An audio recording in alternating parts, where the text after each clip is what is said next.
Well, hello there, and welcome to the start of my Create Survival series. I've been talking about this for a while now, and I'm finally doing it with Create Aeronautics. The goal is to learn not just Aeronautics, but Create as a whole, along with many of its add-ons like Create Nuclear, Big Cannons. We got basically everything under the sun installed, and I am on the flowstate. We launched Season 8 in this video, you'll see, but the time of me filming this was a couple days ago. So it's been a few days of the season being live, and it is Create Aeronautics themed. So you'll see a lot of vehicle stuff, physics stuff in this video. It's going to be fun, and I'm going to do a lot of videos like this for this topic. And if you want to join the flowstate, because Season 8 did just launch, and it's a great time to join the server, check out my Discord in the description, and the How to Join SMP channel in my Discord if you want to join. So, let's do it, dude. Here we go. Create Aeronautics. Yo, look at these gamers. Look at this forest, bro. Oh, wait, someone's already didn't chop the tree down properly. Come on. You gotta chop this down properly, my guy. My bad. Here, let me get a look. No, you're good. Yeah, wait, there's like a little log jutting out? That's sick. Oh. Oh, watch out. Yo, who dug this? Is this like a trap? I've got no idea what that's. No idea. Yo, these dynamic paths are so sick. They are so cool. That's awesome. Legendary stone sword. Let's go. Epic? My god, I'm getting so lucky with these modifiers. Is that Grandma here? It is indeed. How's it going? Welcome back. I mean, you got Create back, so. Yeah. How you doing? Shows up when Create comes back. Well, not just Create. We have every single add-on you could possibly think of. I know, this is paradise for me. Yeah. We got Nuclear. We got Aeronautics now. You got any plans for the season? Nothing concrete. A few ideas rolling around the noggin, but yeah, we'll figure some things out. A super blimp. All right. Very cool. Here, everyone help with this tree. There we go. Buried by bush. And not enough Oh, on me. finally. So where are you guys going to go? You just going to settle around here or what? No idea yet. Just explore? Still Yo, generating the look at boxy this chunks tree. right now. Oh, no. Wait, what if we all got boats and went exploring at those fleets? Those fleets have food on them, like fish. Here, I assembled a little fleet. Come on. If you want to give me a moment, I'd like to. Oh, no. But I want to die. Oh, we're finally here, pretty much, at the first trading fleet. Clarence. Oh my god, who is a big back on the deck up there? Jesus Christ. Oh my god, the plunder.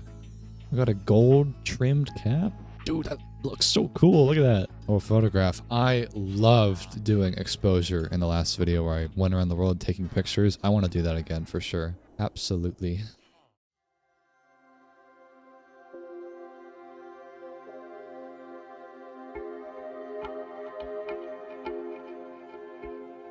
Alright, well, honestly, I just wanted to come here to get some basic food, and I've got that now. Let's go back to the mainland, and we'll set up a base. Because I just cannot carry everything here. There is so much loot, and there are so many different fleets and ships to explore. Like, I could never loot this all right now.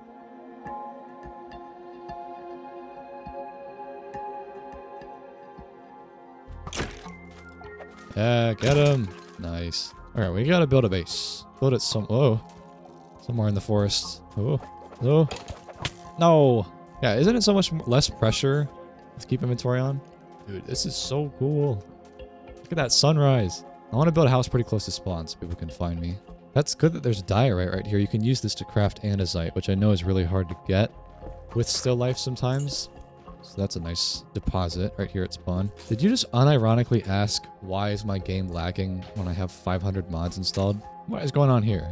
This forest, man. Like, it could be cool to build a house right here, a cabin in this Pacific Northwest forest, like a redwood forest. That is so pretty. Like, that view would be insane. I put my chest down. Forest. All right, here's my stuff. No touchy.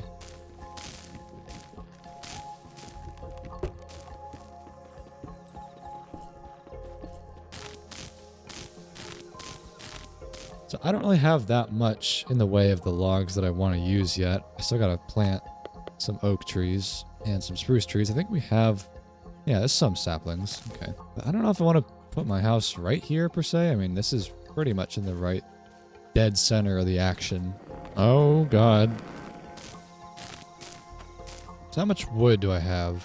Like, I've been doing a lot of tree chopping and it's still not that much. Do I have more up here? Yo, that looks insane. I mean, yeah, like just not that much wood. I might honestly just take the essentials and then go somewhere more practical to live, because these trees are really tall and there's no mobs here. Like there's no cows, there's no nothing that I can tell. Just monsters, pretty much. Let's pack it up. We'll find a new, better spot to live. There is a really cool Pirate Cove island that way. It would take a while to get to. It's down here, this thing. This is a really cool island that I saw. And there is a village on it. 2 villages. I think that would be a cool place to live. Oh my god, it's gonna take so long to get to.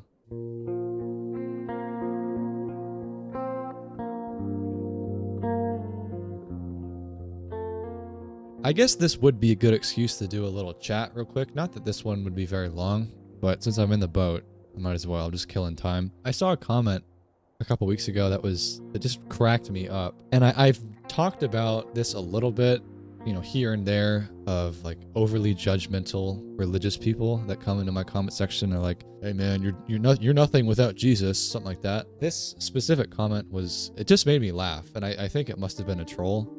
But it was like stop being so judgmental towards other people's lifestyles. Also, stop swearing, stop burping, something like that, and follow Jesus. The irony of telling me stop judging people for their own ways to then immediately say follow Jesus is not lost on me, which is why I think it was a troll comment. But I just think it's funny, and I like to see when I do talks like this, because I've probably done like, I don't know, 3 or 4 over the years about religion, that people in the comments who are Christian or any religion really, they'll say something like, yeah, that doesn't really represent most of us, and some people are overly judgmental and it's not all about that. And I know that it's not the case, but it really does give them a bad rap to be like, you are nothing without Christ. You know, it's just, okay, whatever you say, you know? But it's just funny to me that the comment was like, stop doing this, this, and this, but also don't judge people. It's like, which way do you want it? You know what I mean? Like, those are contradictory statements. I think that person was just a life of the party type of thing, just a miserable person, and those people exist, but not my fault. What can you do? I don't know. Like, I've talked to my girlfriend about this, and we've both been like, I don't know what it takes in a person to be so angry that you would leave a hate comment. Like go out of your way to leave something nasty in someone's video. It's like, you really have nothing better to do with your day? There's not one thing you could think of to be more productive to do than that. I don't know, bro. But, you know, it's not like a lesson in there per se, but just watch out for these goofballs, I guess, that want to preach about don't be judgmental, but then they themselves are extremely judgmental. Like, I don't know. Some people have no self-awareness. I don't know if they said burping per se, but they definitely were like, stop cussing in your videos. Oh, now that you say that, I guess I need to stop doing it.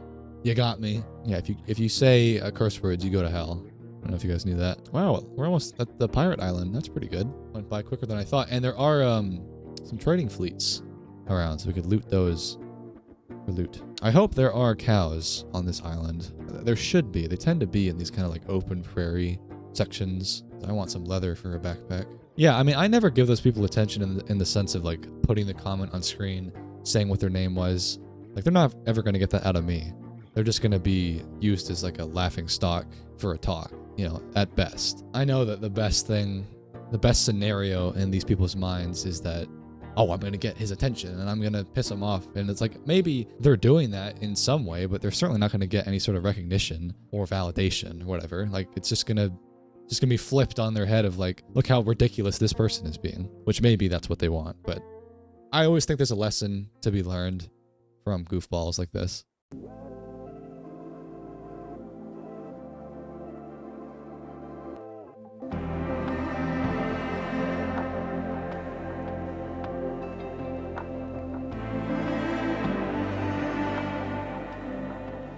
Yeah, look at that. There's the reveal. This is Pirate Cove Island.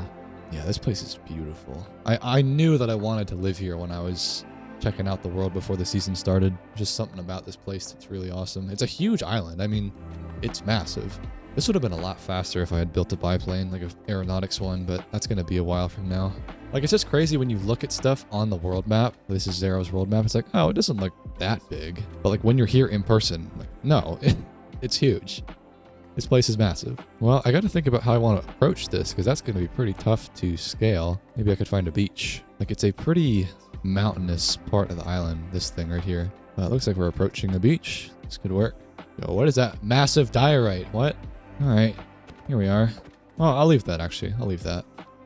Welcome to Pirate Cove. It's a beautiful place. So let's get up to that village I saw on the map and we'll settle around that.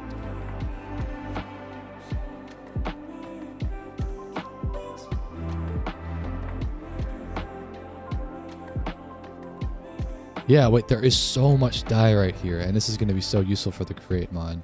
That's another reason this is a nice spot. I gotta set my spawn, though, before anything happens, bro. I do not want to make that journey again. Let's see. Where am I? Look at this place, bro. This is so beautiful. This would be pretty tough to build in down here in these little enclaves, but I think the village is just up there.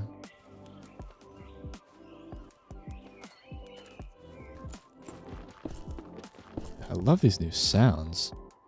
So fresh. Oh, there are tomatoes. Very nice. Oh, I already had tomatoes. Oh, sorry. Yeah, there's the village. So actually, I'm not really seeing many cows, though, or animals at all. I thought there would be. I mean, there's a ton in the prairie biome, but this is more Mediterranean. So I might have a tough time finding animals. I mean, it's not a big deal, actually, because I can just trade with the leather worker villager type and then buy armor and then chop that up into leather. That's actually a fine workaround. But yeah, this is a cool place. So there is the village. Plenty of clearances down there, but I'm going to keep my distance so I don't get murked by zombies. I might settle up on this hill. Oh wait, there's cows right here. Okay, perfect. Never mind. I thought there would be in this kind of more arid biome. Yeah, look at this view, dude. Oh man, that's so cool. That's such a cool cove down there with a river running through it. Yeah, somewhere up here would be a nice spot to live. Like up on this hill. Trying to decide what the best spot would be. I think I like that. I like that spot right there. But I want to keep that tree. That's a pretty tree.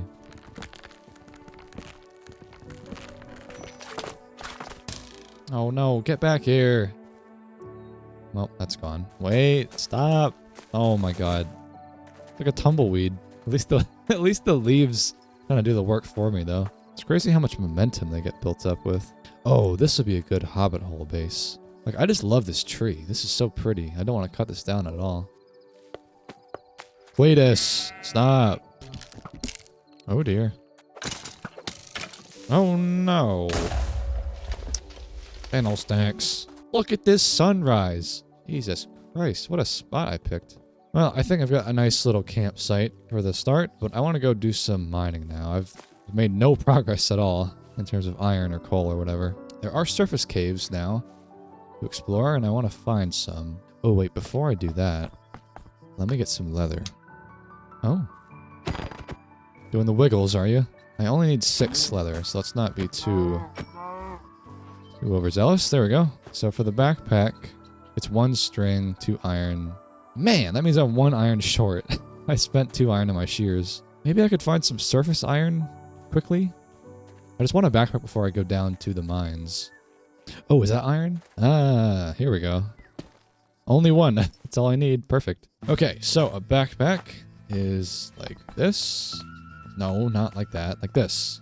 And then you right-click on it to equip it. Look how cool this menu is, dude. So you can spend XP to unlock more slots. You can spend it to get augments. I don't find that the augments are that useful, honestly. So I'm just going to focus on unlocking all these slots. And then I think you can have up to 5 backpacks, which is crazy. It's cool that it's based on like an XP system where you have a use case for your XP. I don't have that much, but this will be a good way to spend it. Yeah, look at that. 1 extra row. Very nice. I'll tidy this up when I come back. We'll build an actual base soon. All right. So I'm all equipped now. I think before I go to the mines or find a open cave entrance, let's go to the village. There will be some chests there, and I'm sure I can get some food because I have 1 steak. Could do with a little bit more than that. It's such a cool village. There's Clarence. Ooh, bookshelves. Oh, we got some money. Nice. Power 4. Efficiency 4? What? That's a good one. Well, I'll take the... Well, I'll get the backpack. Duh. Oh my god, there's so many clearances. It's about all I can carry, and it will be nighttime soon. Let's go back to the campsite. Got a good amount of food now. That's all I really needed from here.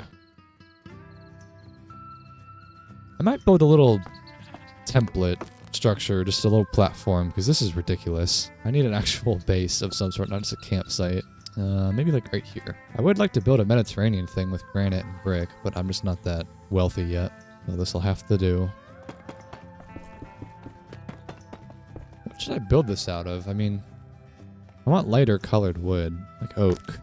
Oh, pale wood. That could be cool. I don't know. I feel like stripped is a little light for this pale oak log, but maybe like this log is the problem then. So I know it'll look similar to pale oak when I place it, but if I strip it, that might look better with the oak wood. I don't know. Maybe. Hard to say. I think I just gotta commit to it. Or would it just look better like pale or acacia log? Like not even stripped. Maybe just do that. Alright, I will sort all of this later. I know it's an absolute mess right now. Alright, let's go mining. I think I'm ready for it. Find a nice surface cave. Do I see any off the bat? Not at the moment. But I will find one. Mini chest. Unlocked a backpack. I saw that there was a customize option. Right, you can change the actual look. And I unlocked the mini chest? Oh, that's cool. It's like a Maze Runner backpack. I do like the vintage, like standard one. I guess this is standard, but I like the vintage one. Ooh, there's a tarot card. These give you passive buffs when they're in your inventory. So attacks inflict weakness. That sounds pretty good for fighting zombies. If it's in my inventory, I will get the buff. Well, I think that's most of this village. I saw that there's a bit of a cave right here, maybe? Or just like a wall, but this is a good start. This will be my first proper mining trip, so I can start getting some create stuff, because that is the point of this series. We're going to be learning all the different create mods. Yeah, it's not like a reliable way to find surface caves, but like they're pretty cool, and once you find one, like you're good. They go on forever, it seems. I don't know if anyone else has joined me yet on this island. It's that big that you couldn't even really know if someone else was here. Like I've only taken up this area so far out of like the rest of the island. Oh, there's titanium. That's going to be pretty long term from now. Yeah, if I don't find a cave, it's not a big deal. It just would have been cool to show it off. But we can just dig straight down pretty much. Yeah, I'm not seeing much, so let's just start a mine shaft. Oh. Don't sneak up on me like that. Oh, there's a cave. Oh. Goodness gracious. Yeah, there's one. That's a proper one. Sweet. Oh yeah, this is a big cave. Now the mining trip can commence. Wait, they can't even attack me if they have weakness? What? From that tarot card? That's crazy. Like I can just basically neuter a spider. That's awesome. I love neutering spiders. So wait, I was told if you... Ah, that's cool. So you can drag and select like that instead of one at a time.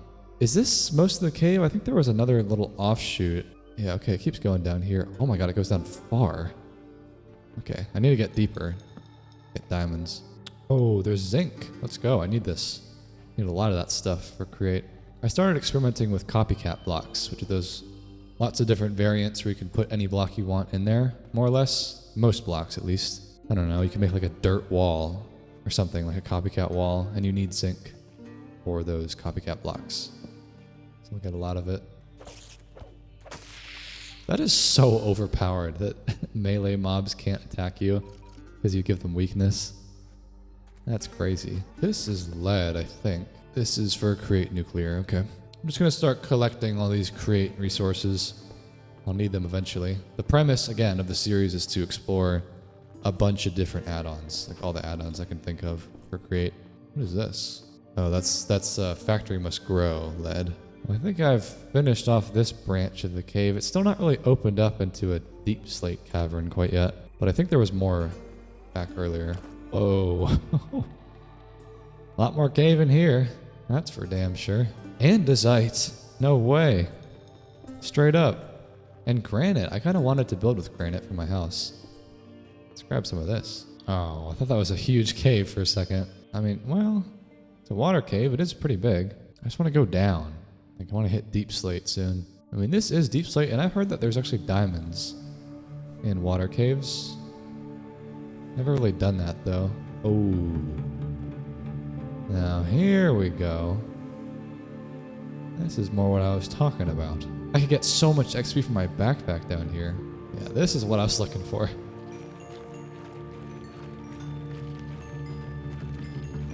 Oh, booyah, baby. Just one, but that's a good start. And gold, I need this too. Why is there so much uranium down here? Did I fall into like the Chernobyl reactor? No way. Did I find an ancient city? Just casually? Ooh. No way. I just stumbled across this. Alright, well that spices things up. Oh my god. Look at this. That's gonna tear through some skulk, my guy. Hell yeah.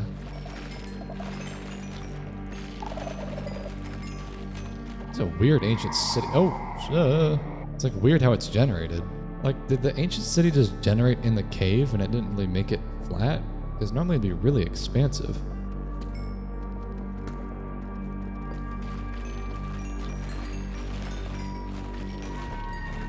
Oh, what? Oh, okay. Alright. Where's the chest? Where's the chest? Don't mind me, don't mind me, don't mind me, don't mind me. I just want the loot, I just want the loot.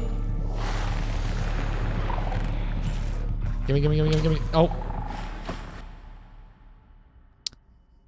Okay, well, there's that mining trip complete, I guess. We have keep inventory on the server. It's fine.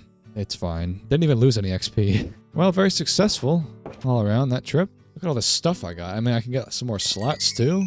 Booyah, baby. Hell yeah. This will do for now, this shed, but I really do need to expand into a proper home. Put that right down there, honestly.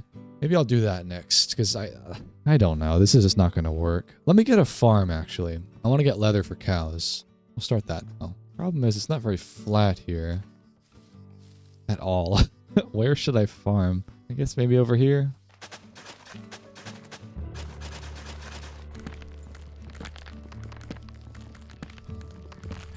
Alright, come along. This was so much better of a location than the spawn area. Alright, home sweet home.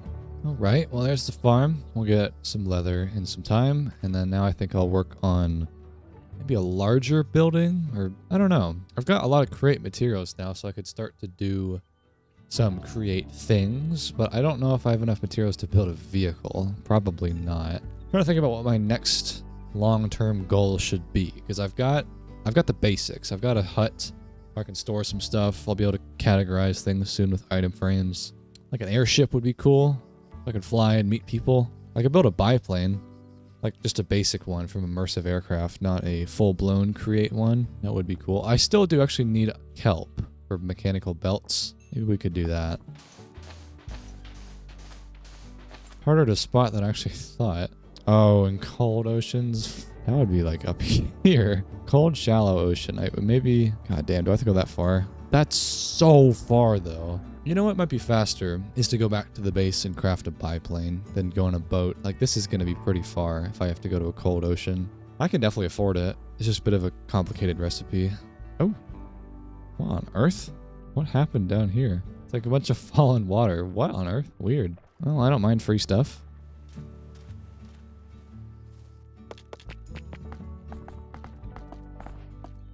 Well, here it is. I know it's not Aeronautics, but this will be a good starter plane. So I'm going to go head in the direction of the cold ocean to find kelp, because it's not going to spawn over here, clearly. And I guess while we're out here, I could loot another ship, like a fleet. Or I didn't even finish looting the other one. This will definitely be faster than a boat, though. I'm just going to stop here and loot. Oh, superstitious hat. Hell yeah. Oh yeah. I might honestly swap this out, because I hate how slow I am with these pants. 20% speed debuff. Oh, rare iron helmet. And steadfast spikes. More knockback resistance. Nice. I love collecting these artifacts. They're so cool. Oh, shit. Wrong button. Oh, armor trims. And an epic tunic. This is some cool stuff. No, I hit the wrong button. Get back here. Threw it all into the abyss. Whoops. So this button, not that one. Okay. I'm gonna go below deck. This is where the best stuff would be. Someone's already been here. But yeah, see, they already took the kelp. It's not going to work. Oh, but iron? That would be good for my biplane. Yeah, I just can't carry this stuff. I have to go back. No, wait, that's kelp. Ah, okay, okay. Here we go, here we go. Coming in for a water landing.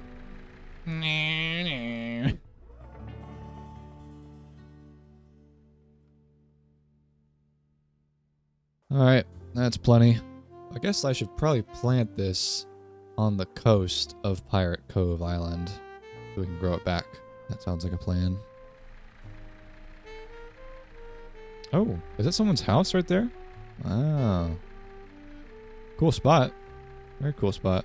So, I needed to plant this kelp in the ocean. I'll do that later. I think for now I'll just cook up some of this. I need this for dried kelp for belts. Like 2 furnaces? Bro, this is pathetic. We need to have like a proper workshop. This is just like my little shed.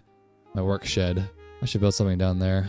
And I need to organize my stuff. Let me see. The cows got to grow up. Let's chop some trees down while we're waiting for all this stuff to happen. No, don't you roll away from me. Come back here. Like, how does it get that much momentum? I think I'm going to set up a little workshop platform, not build a whole building. I'll build it out of stone and wood, like how I did this. That's where I'll put my iron farm.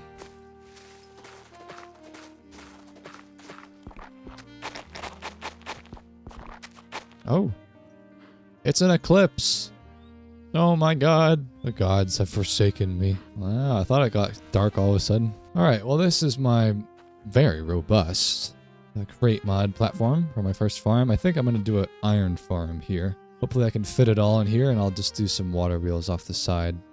Should be fine. It's just been a while since I've made an iron farm. I'm trying to remember what I need. I need to have a cobblestone generator and then a drill to break the cobblestone. That cobble will then get washed by an encased fan spraying water on it to get flint and iron nuggets. And I think that's pretty much it. It's not too complicated. We will start by making a bunch of andesite alloy. We'll make some cog wheels. We will make some andesite casing, stripped logs. And then I want to make a couple of water wheels, probably 2. That, and then I'll make a large one as well. Surround that with wood. Okay, we got 2 large water wheels. So I'll put them like that. Oh, they're going to fit perfectly. Let's go. Oh, they're a little too high. Okay, so we'll power that with water. All right, cool. So we can connect these up with a belt like that. So now these are routing the power in the same direction. And can I, how would I do this? I guess I'll do another belt going up. Okay, so basically what this is allowing me to do is because these belts are connected, both these water wheels will be sending the power this way, and then I can use this belt to power that shaft. So it's technically spinning, it's just really slow, and we can speed that up by doing a gear change. I think you start with a big one and then a small cogwheel. Yeah, okay. Now I've sped it up by doing just a few cogwheels back and forth, and so now this is the power that I can work with. So next up, I need to make a drill. Mechanical drill. That's pretty simple. I'll just make that like right now, honestly. Nice. And then I need to get a fan.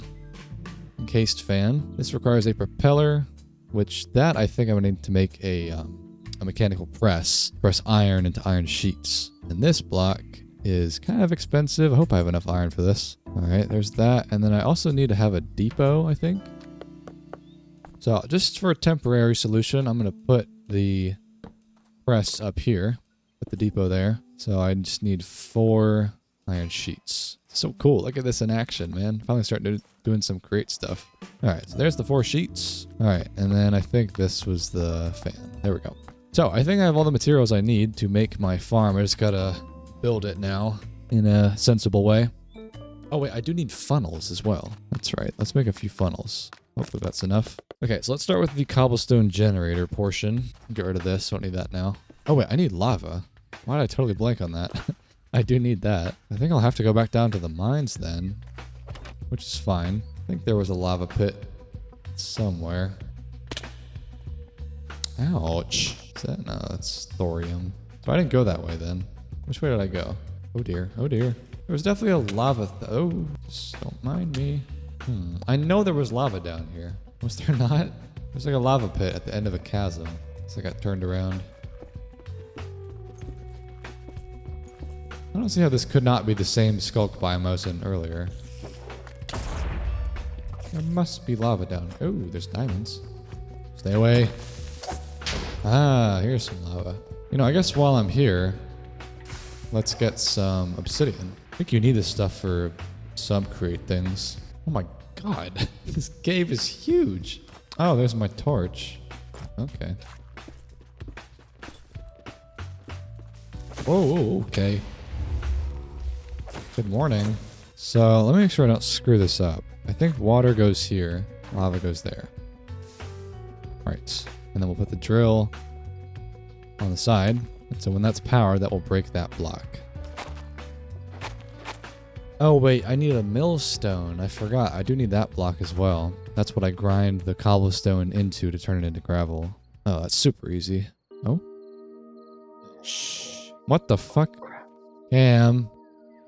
How did he hear it? Cam, I know that's your voice. You guys stream sniping me? Cam, I'm not falling for your tricks. There's no sign there. Oh, there is a sign there. Oh man, how am I gonna do this without brass funnels though? The idea behind this is that the drill breaks the cobblestone, it goes into the millstone, turns it into gravel, and then I would spray water on it with a fan and turn that into iron nuggets, but I basically need to have this belt be slow enough that the whole recipe can complete, because if it goes too quickly down there, then it will not turn into iron in time, basically. It'll make more sense once you actually see it visually. So this belt will go slowly, and then this fan will blow really fast, so hopefully in time it'll work out. I'm guessing. We'll see. Like I'll power the fan part with this fast part, and I'll power the belt with this slow part, so it should even out. So now that is powered, and is it washing the dirt? What is that gonna do? You should get something, right? Or maybe you don't. Oh yeah, see, like it turned it into flint. Perfect. Okay, so this speed is good. Like, basically the idea is that you can see that the recipe has to take time to complete. And if this belt was going at like light speed, the gravel would fly off the belt before the recipe would be complete. So this speed is kind of in like a sweet spot. Well, this is perfect. Now we just got to put a chest down here with a funnel and call it a day, I think. Like that. I think that actually pretty much works. It's so ugly, but this should work. I just got to power the drill and the millstone.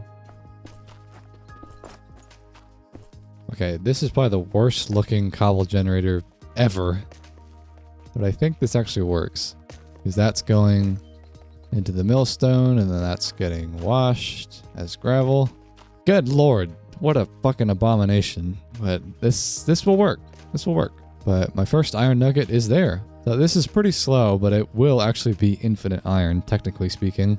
Super compact, obviously. God, this is terrible, but I wanted to have that because I've been really strapped for iron. So glad I got that working. All right, well, it has been a little while. Let's go check on the iron farm. I'm still honestly just pissed off how ugly it is. I'll make a better version of it. But in here is my little AFK spot. And yeah, wow. So that's over a stack of iron ingots just for free and a bunch of flint. And so I could trade both of those with villagers to make some coins. But I want to use some of that iron for now to continue making machines that will help me build out more create stuff. Because at this point, I've got the basics. I mean, this is probably the most rudimentary farm I could think of. I mean, maybe like a tree farm would be better, like even more simple. But that's the thing. I want to figure out a better way to cut trees down because I have had a pretty hard time collecting wood. As much as the tree physics thing is interesting and very fun and cool, it is kind of a pain in the ass sometimes when it rolls down a hill or you don't know where the missing logs are hiding in the trees and it takes forever. I want to figure out how to make a portable chainsaw. And that's not like a specific item or anything. It's just something that I saw them show off in the Create Aeronautics trailer where they had a saw block connected to a portable generator and then a handle. And then you could just drag stuff around, like drag the chainsaw around that you build, pretty much, and chop trees down with it. It should be pretty simple to make. I just obviously need a handle, a sawmill block, and the portable generator. So let's go in order. Let's actually, well, I guess the most fundamental thing is the physics assembler. This is the core block that you will use for anything that is create physics related, and it's pretty simple to make. That's really not that bad at all. I'm gonna go get my materials and we'll start building. Oh yeah, and I also organized all my stuff. Finally, that was probably the worst inventory management I've ever done in a Minecraft playthrough. Like that was so disorganized, it was stressing me out. But now it's all pretty and organized. I don't have much andesite alloy left. I'm gonna need to get some more. We'll do some diorite mining or something. That's also something I want to build probably after this portable chainsaw is like a drilling machine or just a better way to do mining. But one thing at a time. Let's make that physics assembler. So I needed to make a lever. So it was like that, and then I think like this or something. There it is, like that. All right, so we got that, and now I need to make the saw. This one I'm probably gonna have to crack out the mechanical press again. Yeah, to get more iron sheets. Let's put it like right here. Oh, it's overstressed if I put this on. Really? Okay, well we can add another water wheel. It's not a big deal. And yeah, I want to expand my house today. This is such a tiny little shed. This is like the beginning of the Jaffa Cake Factory series where they built a little work shed, but then they expand into a larger factory. Like this will just be my very much starter base. Yeah, I don't have that much wood. I mean, it takes a while to get all this stuff manually. So that's why I want to do this, getting the chainsaw set up. Yeah, let's just double up the performance. We'll get 2 more large water wheels. I guess this is a bit awkward because of this belt setup, but I'll just push this back by 1. All right, there we go. I don't really intend to make this any larger than it already is. Like, I'm not going to have like a massive array of water wheels. This is very, very temporary. All right, well, that's all hooked back up. So now we can put the press here, hopefully. Where did the block go, by the way? Oh, I never picked it back up. Yeah, there we go. Now it's spinning. So I think I just needed 3 iron sheets. And then what was it? Like something like this? Nice. Okay, so the last thing I need... Well, I guess I also need a handle. How do you make that? That's actually a new item to me. So the handle comes in many different colors, but we'll just do the basic one, which should be iron. Okay, that's really simple. That is super simple. And then the most complicated one is the portable generator. This also comes in many different colors, but I think the red one is the one I want to craft. And so this needs a blast furnace, an engine assembly, and an iron sheet. What do I need to do to make this? So this, I need to take an iron sheet, we cut it with a saw, we press it, and do that 8 times. And only a 50% chance to get it. Okay, but we gotta repeat this sequence 8 times. Saw, then press. Well, that's fine. I can take the saw that I just crafted and put it next to this setup here, and we'll just saw, press, and just do back and forth. It'll all be manual, super slow and janky in the beginning, but this will work. Oh, no, no, no, no, no. Not near the machines. Don't you dare. Anywhere but here. Oh, that was a close call. Don't go AFK near your create mod stuff, that's for sure. So we'll make an iron sheet, and then we will saw that. Okay, so then it's like an incomplete assembly. 16 times? Oh, is it? Okay, because you do it 8 times, and there's 2 actions per sequence. Man, that's complicated. Okay, let's do it. Hopefully I get it on the first try. Oh, what? I got an iron nugget. It didn't work. Motherfucker, that's so stupid. Why is there a chance for it not to work? That's just adding tedium to the gameplay loop. Alright, I'll try again. There we go. Got it that time. So now I need, I think, 1 more iron sheet and a blast furnace, and then we're good. I think I even had a blast furnace under production. I had stone, smooth stone. Alright, there we go. So we do blast furnace, assembly, sheet. Sweet. I never made one of these in survival. This is so cool. So the cool thing about these generators, well, let's just actually watch the ponder. I want to take advantage of these because I got flamed to hell for not playing the ponders for how stuff works. So if you hold W, it'll pull up this animation. And so, yeah, you just put fuel in there, like coal or whatever, and it'll generate rotational force, which I think it's actually pretty strong. I think it generates like 2048 stress units, which is roughly 4 times as powerful as 1 water wheel, or like 1 portable engine would be as strong as this whole setup right here, but all in 1 block. That's super cool. And so what we will do here is really simple, very, very small contraption, is I'll get all my items. Oh, I guess I need to get the saw block back. So I'll place the saw down. Oh, not like that. Put the assembler on the side, and then we can turn it into a physics object. So now I could put a handle on this thing and like drag it around and stuff, I think. Do you hold shift? Yeah, there we go. I'll put the engine on the side. Handle can go there. And now as long as this is powered, I can drag around a chainsaw pretty much, which is pretty cool. It's just a little bit awkward though. I mean, without this even being powered, you can see that it's like, I don't know, getting this to line up exactly with the tree might be a little bit, tricky. And also the saw ideally would be facing this way, not on the side as much. I don't know. I mean, maybe this would be fine, but it's just like a little janky getting, like, you can't just position this thing super easily, which is why I posed the question to the SMP earlier of like, could you not just build this contraption without making it a physics object and just build it next to each tree? Like, yeah, that might be a little bit manual and awkward, but it's also awkward to move this thing around like this and drag it around. Like, it might be simpler to just build this contraption right next to the tree and then have it go, but I don't know. I'll try it out, see how it feels. So let's just get some fuel for it, get some coal. So all you gotta do is just right click on the thing, and it is powered. I don't have goggles yet, but it would tell you how much stress it's producing, how long the coal is gonna last, stuff like that. I think it's like 90 minutes roughly, a full stack of coal, so this is plenty. But is that powered? Oh yeah, it is. The blade just isn't spinning. That's weird. All right, so let's try to do this. I mean, again, the angle is so awkward. I want it more like on the side, like that. Okay, let's take the coal out. Let's reposition this a little bit. So now if I just kind of mosey it around. Come on, you. No, not towards me. God, it's dangerous, this thing. Oh, come on, it's so close. Maybe I should make a second handle. That would actually be pretty good, not just have one way to control it. But yeah, look, it instantly chops it down. So that's so much more convenient than the faffery that I've been dealing with.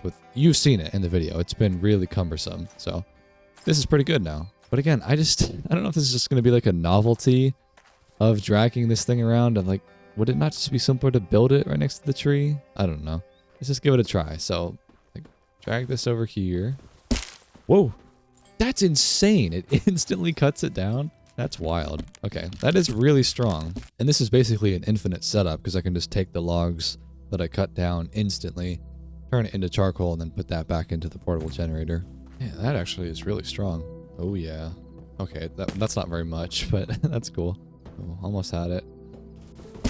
I mean, this is really cool that you kind of have to be more creative and struggle a little bit to get the tree to chop down. Like something like Falling Tree, which is an instant tree chopping mod that I've used before. It's just so OP. You can just like chop a tree down with an axe in one hit, boom. I mean, it's just like that, but this is a little bit more interesting that you kind of have to faff around with the chainsaw. Like, it's a bit of a novelty, but I think it's cool.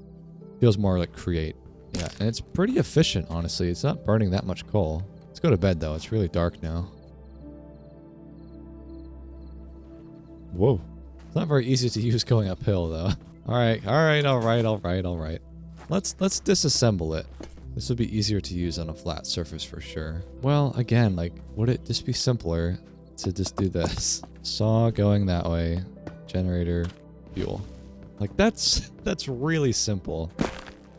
And no faffing around at all.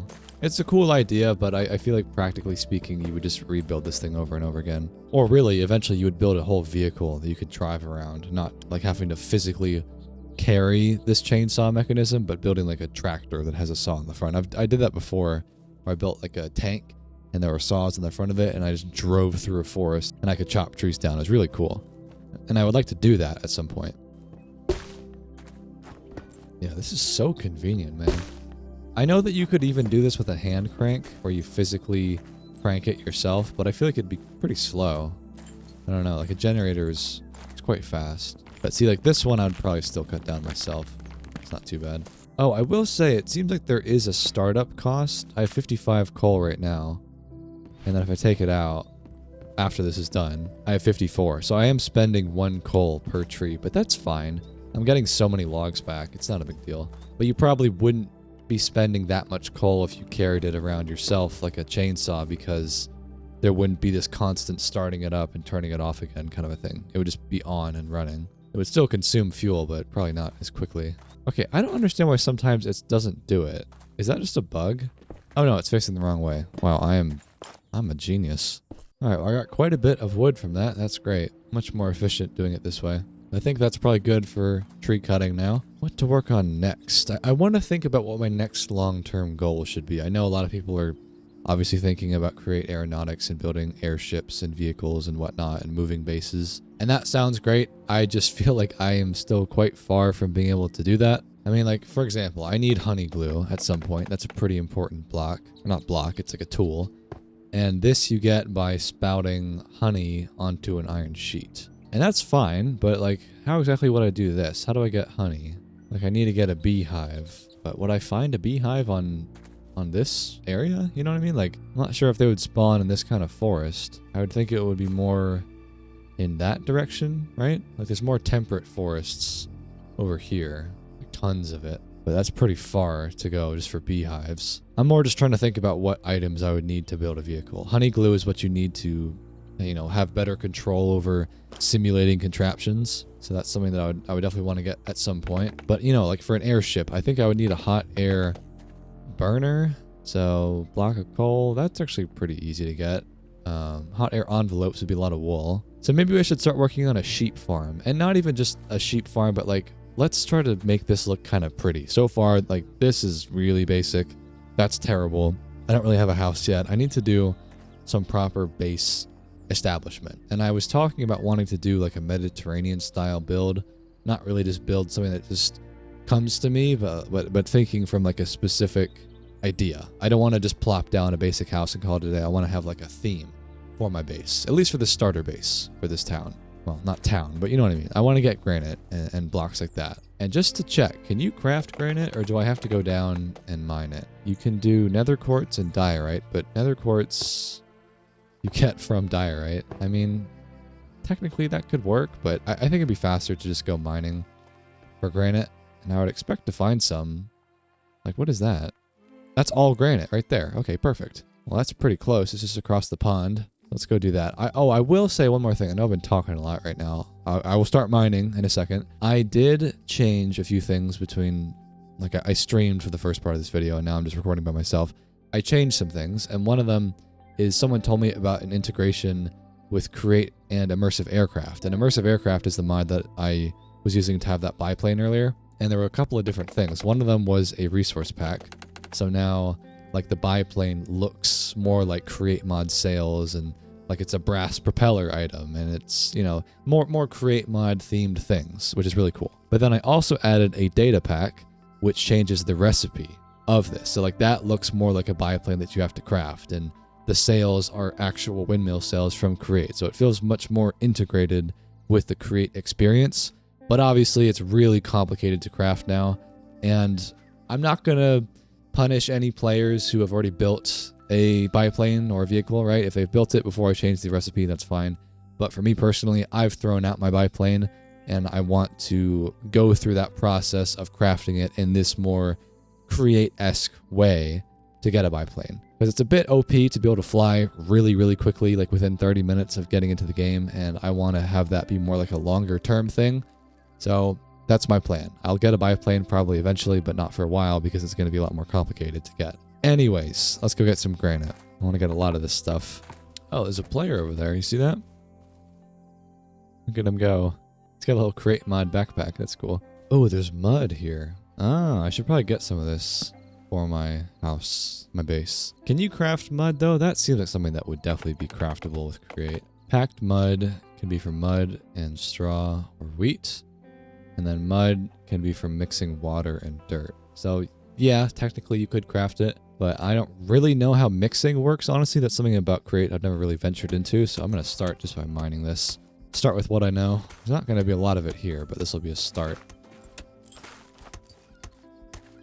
All right, that's pretty much that whole mud deposit. I didn't get that much, but this is a start. I'm just treating this little mini mining expedition as a start to getting more materials for my proper base. I want to build like a Spanish bastion mixed with some sci-fi and nature and plants. I think that'll be a really cool vision.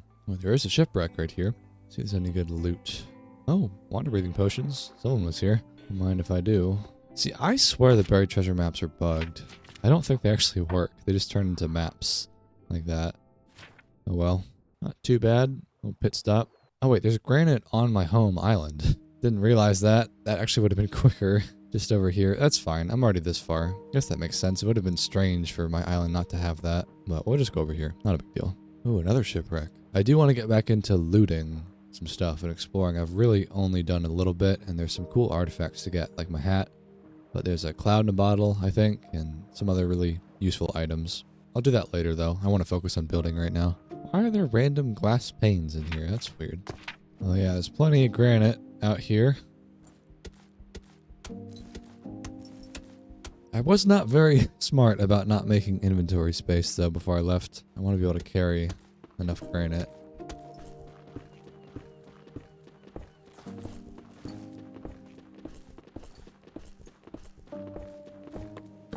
Alright, well that is 4 stacks of granite and then almost 5 stacks of mud. That's probably fine to start. I'm not trying to build any sort of mega base or anything. I'm excited to have an actual base.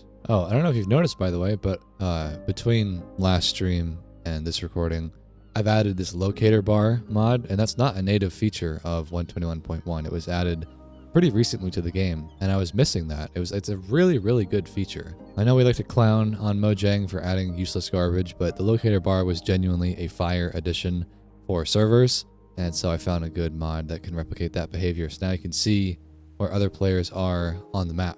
And I think the opacity of the player head on the hotbar will change depending on how far the player is. So if you're like really, really far or almost out of range, it'll be like kind of grayed out, which is cool. But it looks like there's a lot of people over towards spawn, which is cool. That's where I expected most people to be.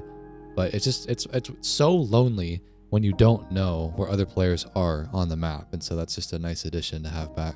I forgot, I've got a diamond pick now, so I should be able to mine titanium. This is for Aeronautics. Don't eat it. Okay.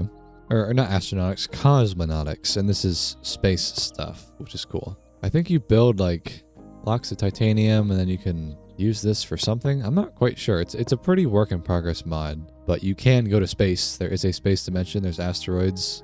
I think they're planning on adding planets or something. That's all really cool. It's like they're trying to turn the game into Kerbal Space Program, which is like sick.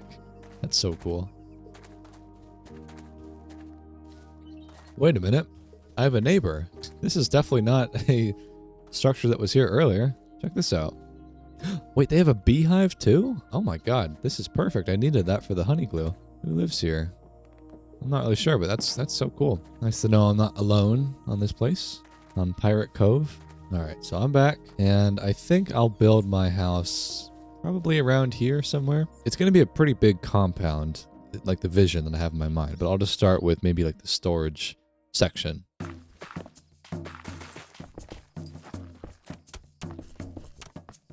I talked about using copycat blocks earlier, and I think that will help a lot for detail here, and I need to spend my zinc on that. I have 30 ingots here, but yeah, you go in the stone cutter and you can get copycat blocks. But is there any other way to get zinc other than the ore? I don't know if there really is. I think it's straight up just zinc. So I'm going to need a lot of that stuff if I'm to build this to the level of detail that I want. But I'll worry about that later. That's more of a fine detail thing.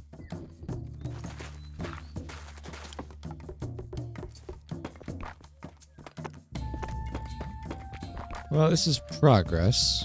And this is going to wrap around like an L-shaped building, to be clear. But this is already taking a lot of resources. I realized also that this is cool, but I want to have a little bit more dynamic range with my blocks to really build it in a cool way that I want. And I think I need red sandstone on the bottom and then maybe more like limestone on the top. And limestone is a create mod block, I'm pretty sure. And I don't know what a reliable way is to find limestone if it only spawns in certain biomes, because it probably does, but I don't know where that would be. I've not yet run into it down in the caves, but I feel like I don't have the blocks that I really need to build this in the way that I want quite yet. I'm going to put this stuff down, and we might do another mining trip, because I'm also very low on zinc. Like I said, I need more of that. I just need more stuff, pretty much. I'm mainly after zinc and coal for this trip. And limestone. I'm not sure if I'll find that, but fingers crossed. What is this really used for? Titanium ingot. Oh, you make titanium alloy. Okay, with netherite? Oh my god, this looks so expensive. Titanium sheet. Okay. I'm starting to see now. Yeah, that's pretty expensive. Is that soul sand? What is this? Lignite. Ligma stone? What is this? Oh, you can grind up coal from it. Or crush it, I guess. That's cool. I do want to get some crushing wheels at some point. The nether is closed when I first, always open a flowstate season, but there is somehow a way to get around that for getting brass, because normally you have to go to the nether Can't get a blaze burner to get brass, but you can do it with create new age or something with the heater block, and some players have already gotten brass already.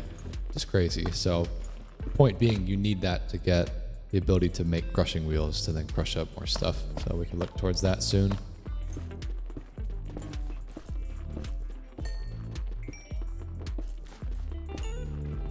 Oh, there's a torch down there. Oh, are those my torches from the ancient city run? It might be, because that's all water. Let's go jump down to that.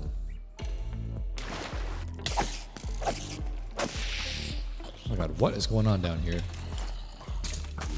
Get him, my minions. Get them. Like, this is insane. Oh my god, I'm gonna die down here. This is crazy. What is up with this cave? This is the cave from hell. I just want to go mining. Nope. Jeez. Alright, I think I'm good. Managed to recover in this little chasm. Jeez, man, that was so hectic. I want to mine Skulk, because if I go up for, okay, if I go up with level 30, then we can get a better pickaxe and then go back down and go mining more. And Skulk is a good way to do that.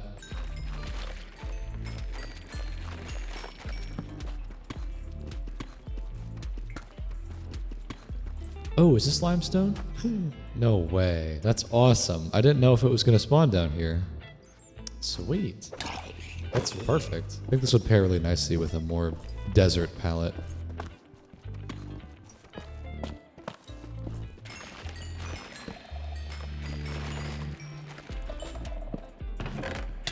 Oh. Goodness. Oh god. No. Man, that was an accident. Frick. Well, that's fine. My inventory is pretty full. I'm curious, does this saw thing work on a tree this big? No. Okay, it doesn't. That's too bad. There's a maximum size you can do. That makes sense. That'd be so OP if this all could get instantly chopped down.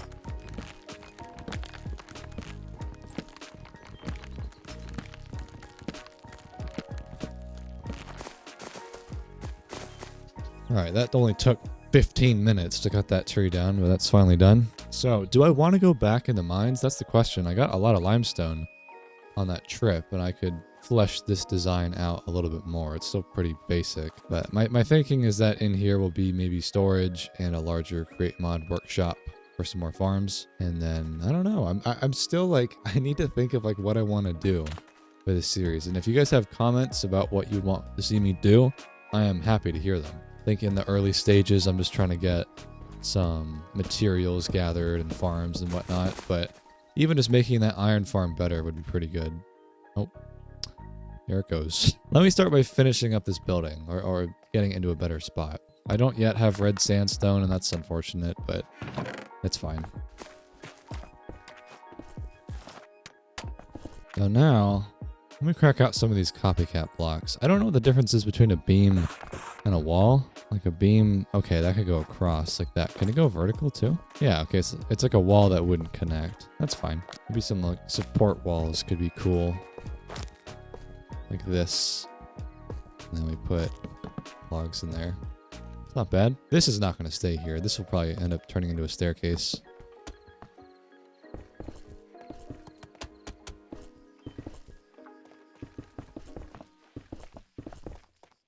Well, it's plain, but imagine like a sci-fi fortress that's kind of Mediterranean. That's what I'm envisioning. But again, it's going to wrap all the way around. This is going to be a big project, and I'm not going to finish it in this video, that's for sure. But I think with time, this could work. Like this will be a big old tower, and then maybe another one, and then another one, and big old compound. Well, it's going to take a lot more material than this. I'm not going to finish it right now, but I just want to get a little bit more of a spot established for create mod stuff. Like this is going to remain unfinished for a while, but let's make this stone, finish that up, and then we could maybe start moving some farms in here or redesigning that farm. I don't know, something like that.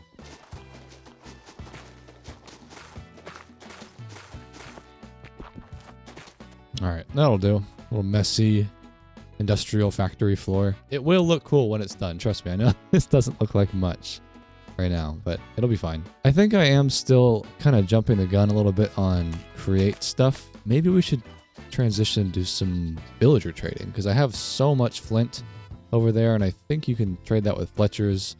We could have a bit of a tree farm going and trade logs with Clarence, you know, stuff like that. Because I'm really low on XP and I want to be able to enchant my gear, get more backpack slots, stuff like that. And I feel like villagers would be a good thing to lean on for that. I guess the only problem is we don't have carry-on the server. I don't think we do, which is the mod that I've always used to transport villagers, and that's not that far. That'd be pretty annoying to cart them over here somehow. I could build some sort of like physics contraption, airplane, and then, you know, move villagers around very easily that way, but that's going to be a while from now. So maybe I just trade with them in the village. We actually can craft carts on the server. Let me show you that. You can make a supply cart like this. There we go. So you could put this down like that. I think you press R to engage it, and then you can drag it around and then put stuff in here. So I could put all the flints from the farm in there and go trade with some Fletchers. Trade this wood away too. Alright, let's go do some trading. Come on, you. These things are not very good at going downhill, I will say. Beep, beep. There's a delivery. Yo, Clarence. You want some flint? I gotta find where they all congregate.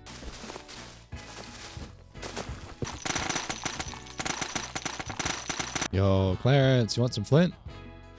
Yeah, you do. You got 60 bronze coins for 10 flint. You'll be rich in no time. Wait, you get money bags back? It doesn't just go straight into your balance? Oh, that's kind of annoying. This is good, actually, because now I can buy a bow and arrows. That's great. Yeah, so now I've got 47 silver, which, man, actually, that's not that good. So I think 60 bronze coins, like one coin would be, or 100 bronze coins would be 1 silver. So I need, God, that's so expensive. I think this is probably a balance thing, because emeralds, like you can buy... you know, like a diamond pickaxe for like 20 emeralds or something, if that, normally. But this will probably be like gold coins are required. So it'll be a lot more balanced and a lot more expensive, I'm assuming. We'll see. Why does this just not go straight into your balance? I don't understand. I have to click each bag. That's so dumb. Like, just go straight into my inventory, like, or the purse up here. Oh, hello. Hello. Trading. Sorry for the mess. Oh, this hat I have on, trading prices with villagers. Yeah, that's a good one. That'll be useful because this shit is kind of expensive. The new coin system. Oh, my first gold coin. Let's go. Yeah, this is pretty efficient. I've got a lot of XP so far. There's really not that many Fletchers that sell sticks. Okay, so this guy, 40. But why does that not go into the purse? I sound like a broken record. Why would I want this to be going in my inventory? Because then it clogs up the rest of your slots with these money bags. You gotta drag them all one by one back here. Like, that's stupid. Also, there should be a sound effect when you deposit a money bag. Right now it's silent, but like a little coin clink or something would be cool. Nice bit of polish. Oh my god, that bow is garbage. What? No. A better one. Alright, well, made a mess, but I made some money too. Let's go back home. Alright, well, I got an enchanted pickaxe now, so I want to go back down to the mines and just keep getting some stuff. I don't know how much zinc I really have. I mean, let me check the cart if I put anything in there. Yeah, I don't really see anything, so I still have yet to really get the materials that I need to keep progressing with Create. So let's go do a little bit more mining.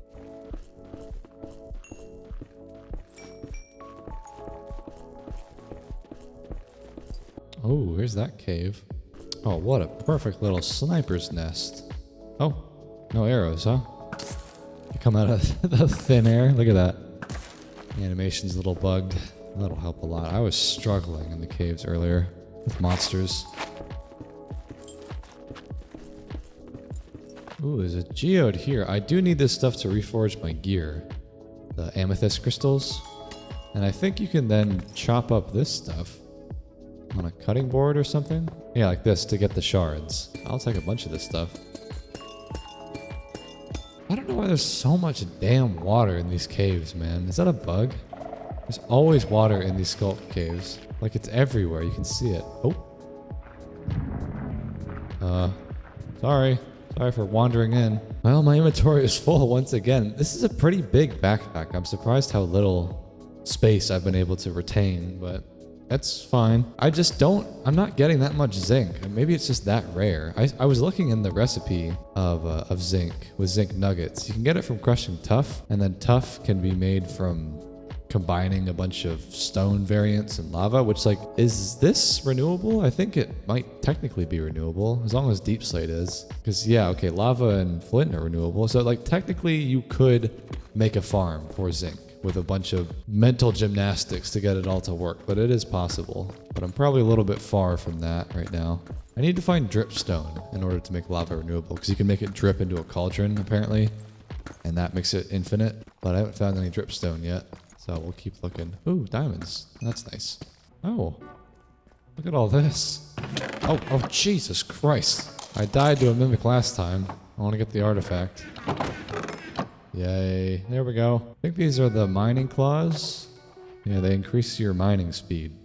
30%. Sweet. That's awesome. Well, I think for now, I'm kind of hitting a roadblock in terms of what to do. And I feel like create as a mod, and especially create aeronautics, is something that's best experienced in creative mode to plan stuff out. And I love to do creative mode building, so I might switch over. I know this is a survival series, but I just want to have a way to test out ideas and be like, okay, I want to learn how to make a tunnel bore machine. Probably would be easier to figure that out in creative mode and then bring that into survival somehow with a schematic or whatever. Just teach myself how to do it in creative mode. So I'm going to go to, a fairly barren part of the map, maybe like a flat tundra somewhere, and we can do some experimenting.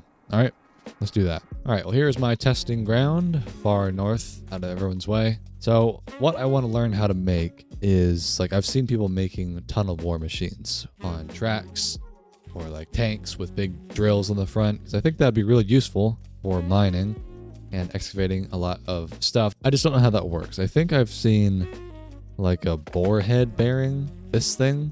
Let me see how this works. So they attach to the block in front, kind of like a mechanical bearing, right? And then there's like these drill things, rock cutting wheels. Okay, so you need a storage container and then also the rock cutting wheels, and they'll automatically attach to blocks without the need of super glue. Okay, but it like spins and it'll excavate blocks, right? So the drops are collected into the drill storage automatically, right? And I think the point is that you can mine a big area with them. Oh, okay, and if the drill storage is full, you cannot break more blocks. That's a nice quality of life feature. Remember, items can be extracted directly from the bearing. Okay, so you do like a funnel into a storage system. All right, that's a pretty good assessment. So let me start by making some tracks. I think some sort of tank would be really cool.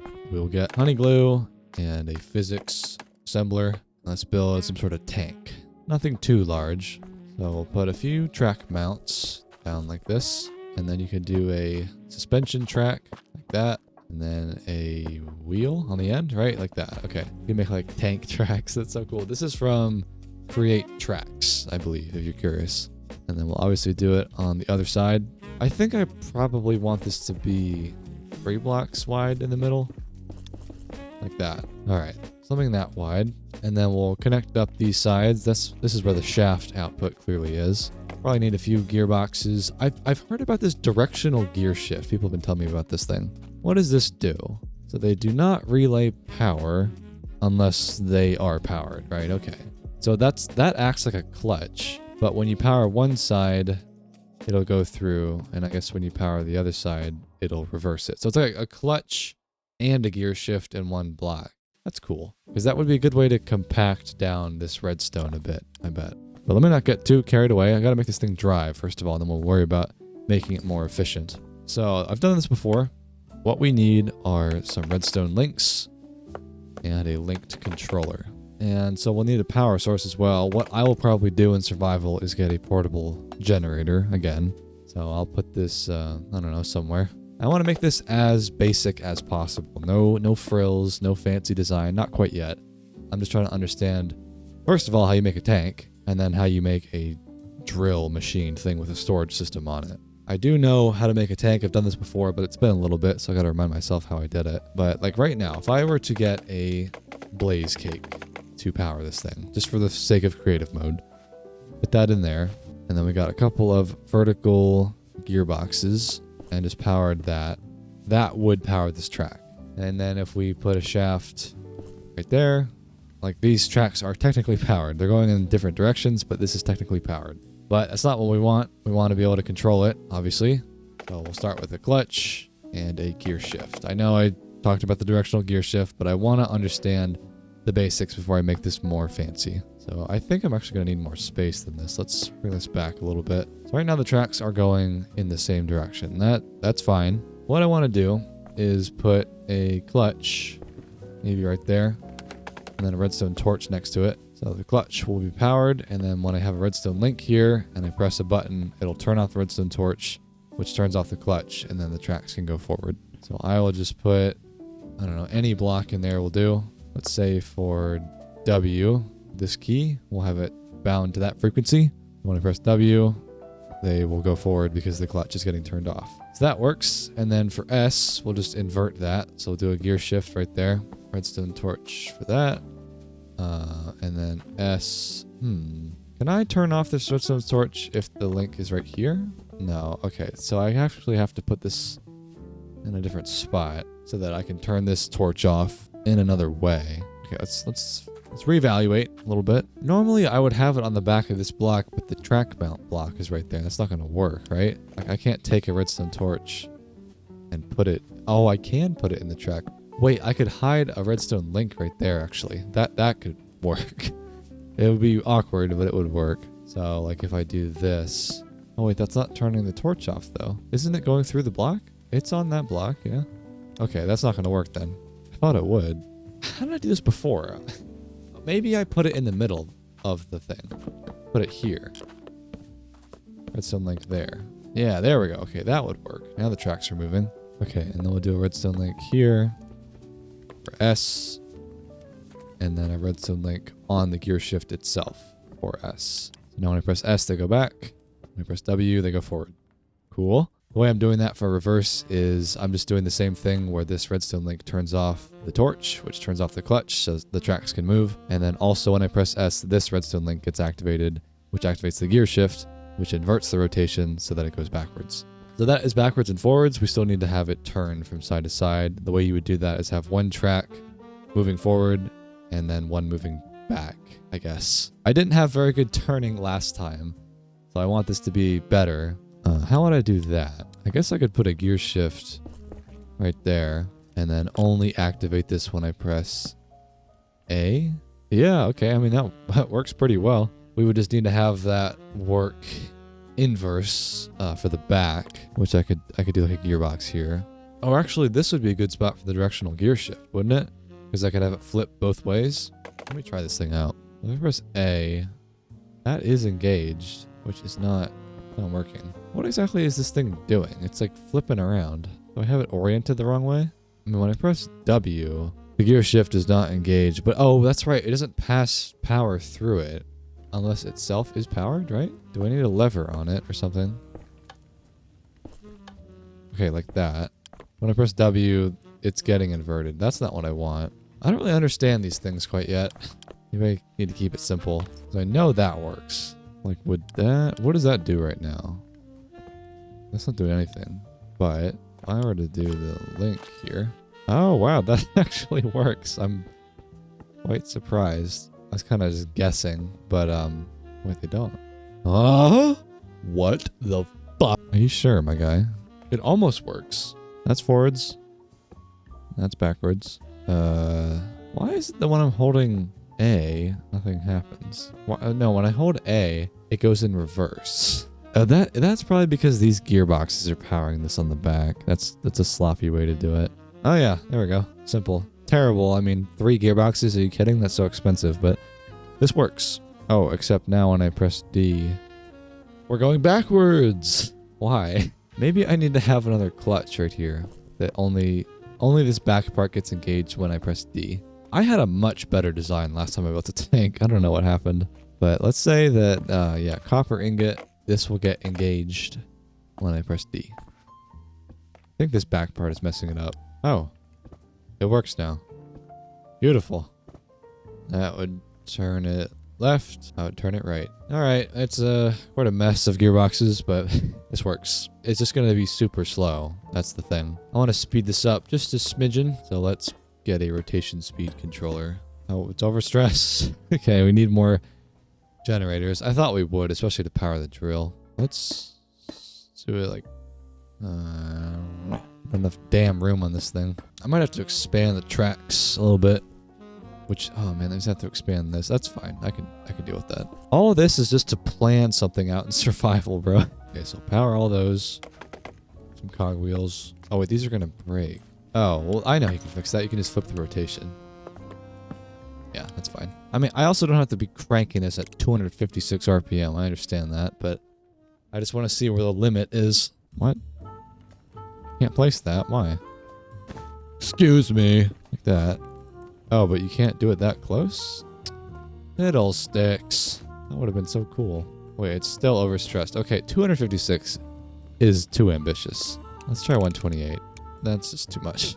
I mean, I wanted this to look cool, but cogwheels it is. Okay, so it's inverted now. That's fine.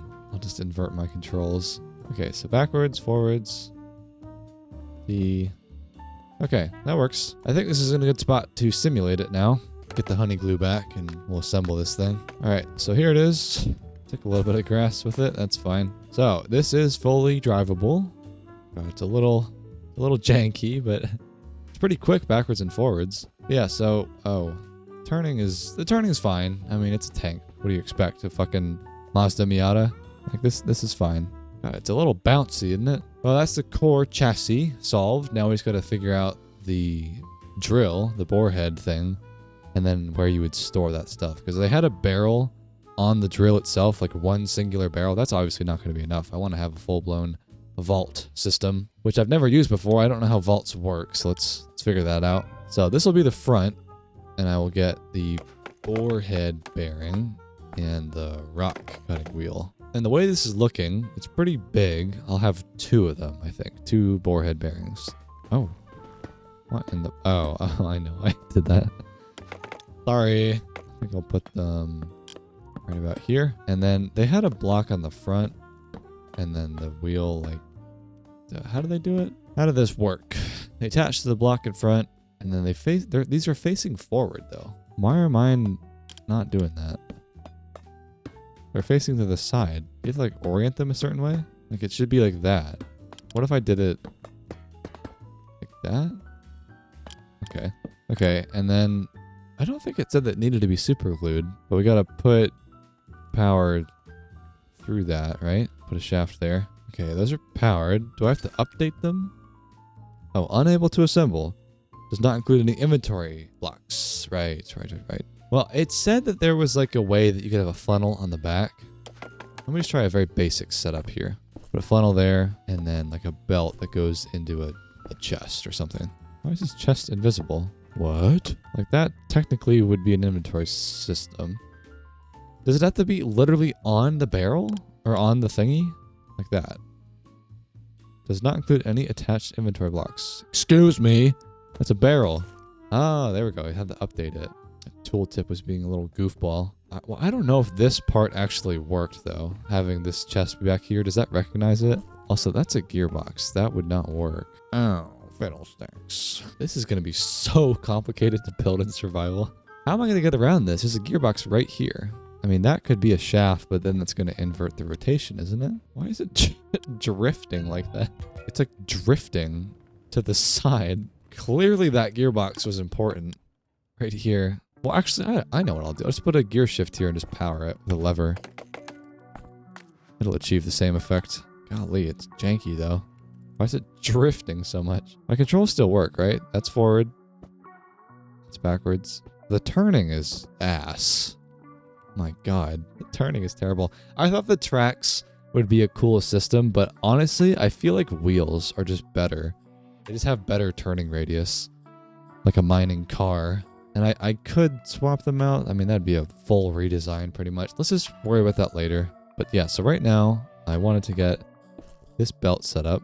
Have this go into a chest. So did that recognize it despite the fact that there's no barrel on here? No. Okay, the barrel does have to be literally on it. Okay. Okay, there we go. Now those are spinning. And so if I take this to a mountain, or just do this, Yeah, that's excavating the dirt, but these belts are obviously not powered. So let's take this to, well, not even to anywhere. Let's just set up like a rock formation. Here, give it a little test ground to chew up. Let's drive this thing in there. Oh my god, the turning radius is non-existent. How is that possible? Like before, put this in the air. When I press A, yeah, like I guess it's just too slow. Maybe? Do I need 6 generators? There probably would be a better system to power a vehicle like this, like a steam engine. Because 6 generators would just cook fuel up like crazy. But I mean, I could do this. I guess it's just getting so long that the turning radius is going to be worse. Like imagine like a tank limo. The turning radius would be garbage. So maybe it's more just a quirk of the design rather than the power. Like I don't know if more generators would really fix this. Let's just worry about one thing at a time. Power this thing up to drive this bad boy into this rock. Come on, do your thing. Oh no, our mortal enemy, the bush. Fuck that bush. Yeah. Oh yeah. Booyah.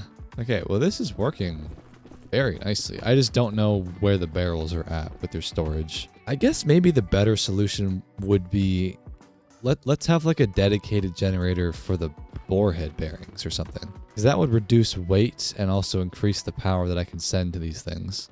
All right, I know you're hungry. Hold on. Let's put another generator set up here. You know, I could just get a pickaxe and go mining. I understand that. This is extremely convoluted. But this is cool. Drivable mining rig? Are you kidding? That'd be so cool if I can get this to work. Okay, so if I crank that shit. What? Is that too fast for it? Oh, because it's trying to do a gear ratio and it's trying to exceed 256 RPM. Duh. Are you kidding me? That's overstressed? From 3 of these generators, really? I mean, I know it's 256, but come on.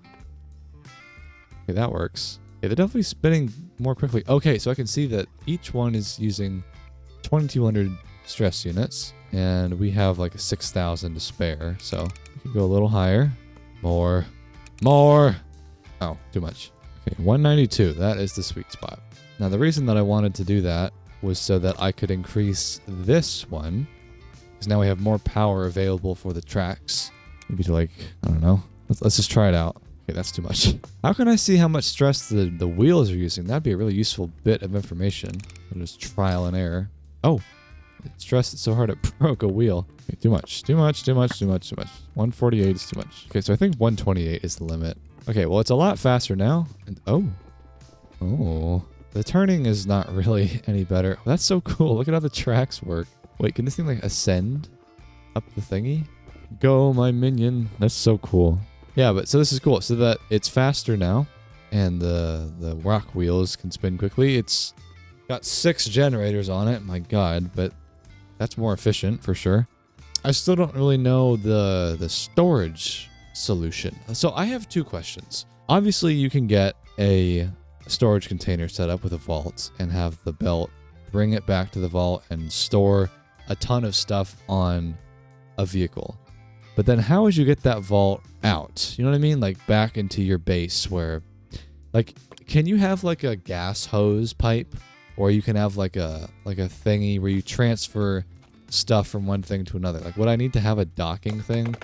I know that's a block, a docking connector, where you dock 2 things together, but I just wonder how you get the items out of the vault. I'm still not really sure about that, but point being, we could at least power these belts. I probably didn't leave enough headroom to actually power this stuff. Let's turn this down.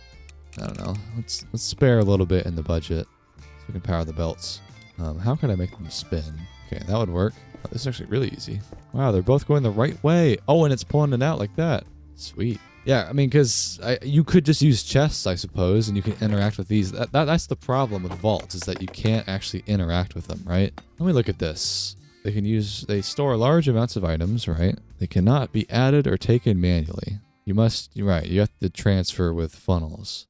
But if this is a physics entity, like, how would you transfer it? You know what I mean? Like, I would have to disassemble it with the physics assembler, and then, you know what I mean? Like, I don't know if that would really work super well. I guess what I could do is have, a vault wherever that might be on the back, and then have a funnel and like dock this to another physics entity that's like a storage vehicle, and then pull the items out of a funnel that way or something. I don't know. How would you do this? I mean, you could also have a vault that just stores most of the items, and then when you want to take stuff out, you would just pull it out with a funnel off of the vehicle. Like have a funnel here, you know, into a chest, and this is like your interactable point. Maybe, and this thing just like acts as like a storage vehicle as well.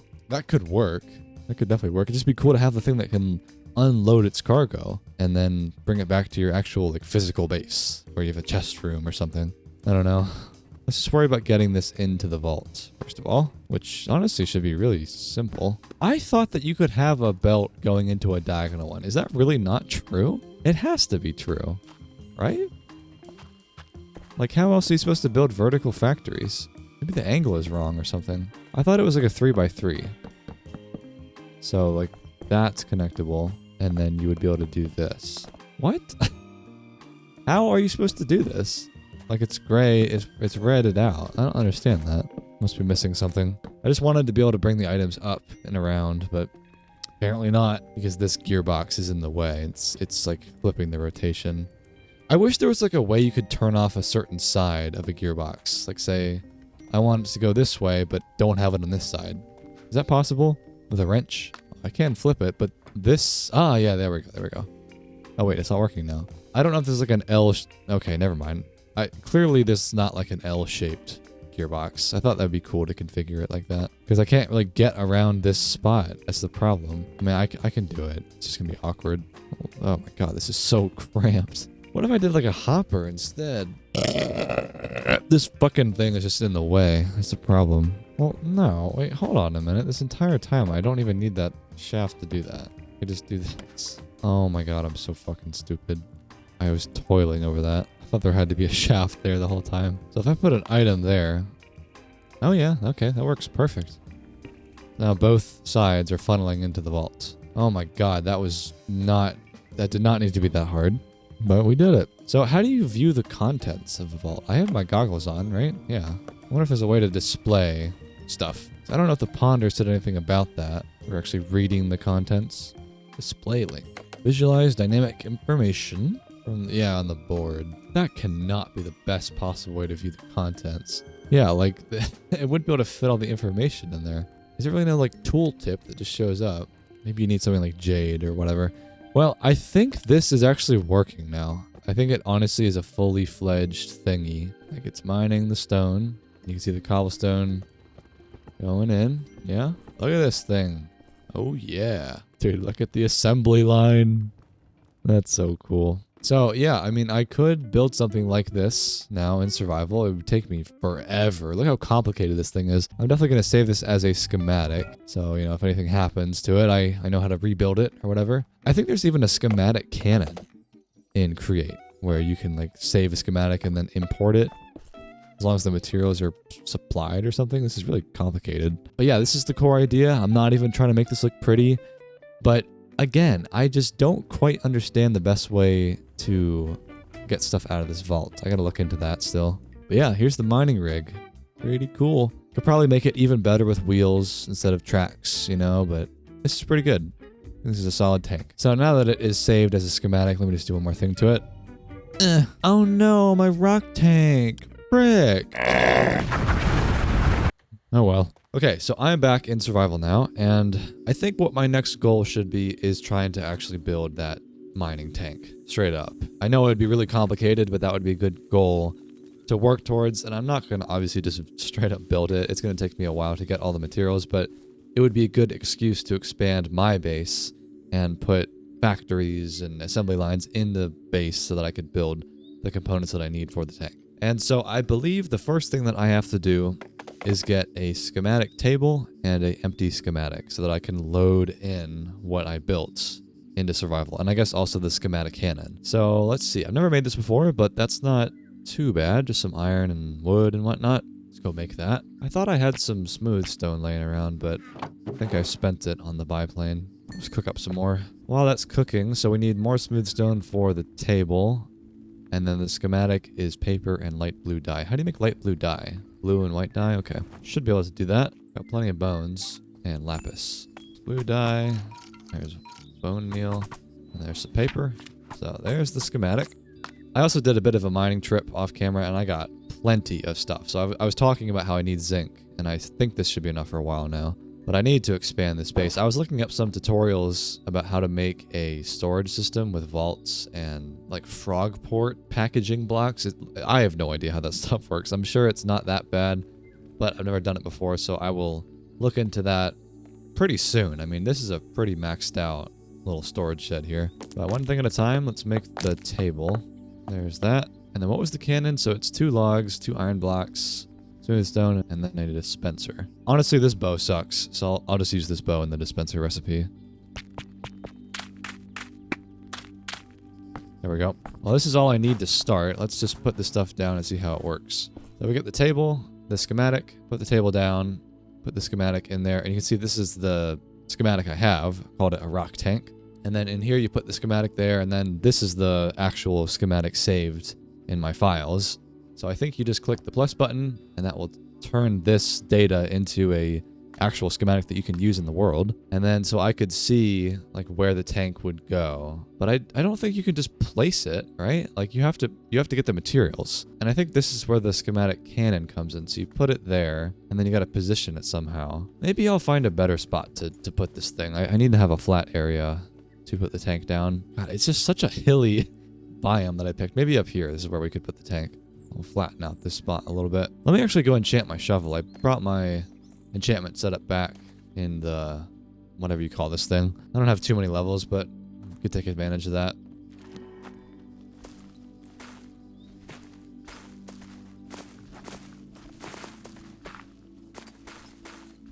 Alright, there we go. That's a pretty flat spot. So now let's get the cannon back. Put the schematic in the cannon. And then, yeah, so positioned. How do you position this? I've never used this thing before. Maybe I have to position it first like that. Maybe?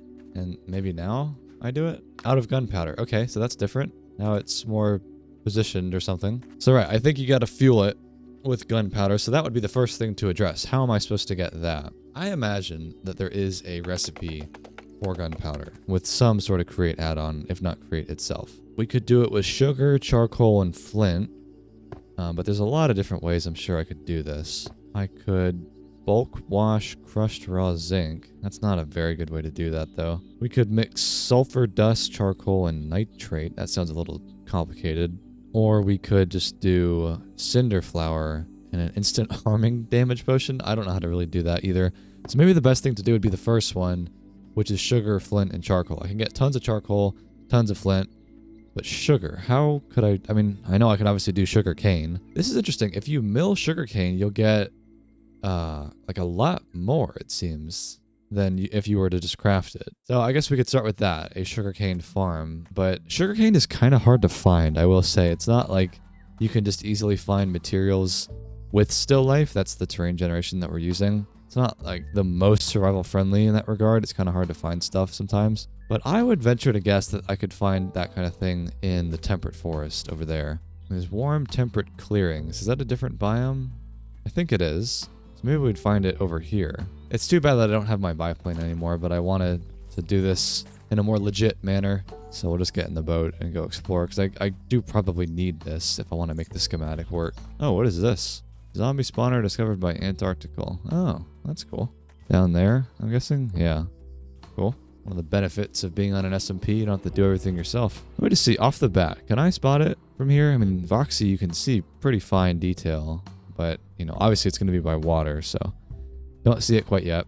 I would expect it to grow on a river. God, do I have to go this far? Oh, Lord. Okay, well, there's also, like, a more tropical section of the map. Like, this is all tropical down here. I know it is.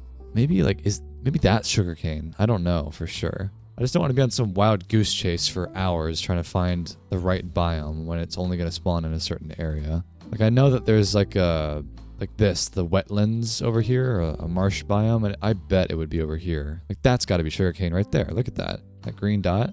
The only issue is it's 9,000 blocks away. But I can see it on the map already. Maybe I should just do that. I guess we could have a little chat in the boat while I'm going across the ocean.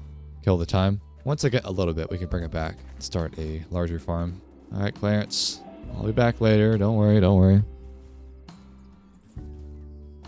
The cat is climbing the door frame of my door right now. Oh, there she goes, sliding down like a fireball. Any sugar cane? Just to be safe? Not that I can tell. Oh, what is that? All right, let's go. It's not 9,000. It's only... Oh, my cats are wrestling now. It's only 5,000 blocks away. Man, that's a big boat. Sometimes the voxy chunks kind of screw up. There we go. Well, that's fine. I'll have a little scenic boat ride.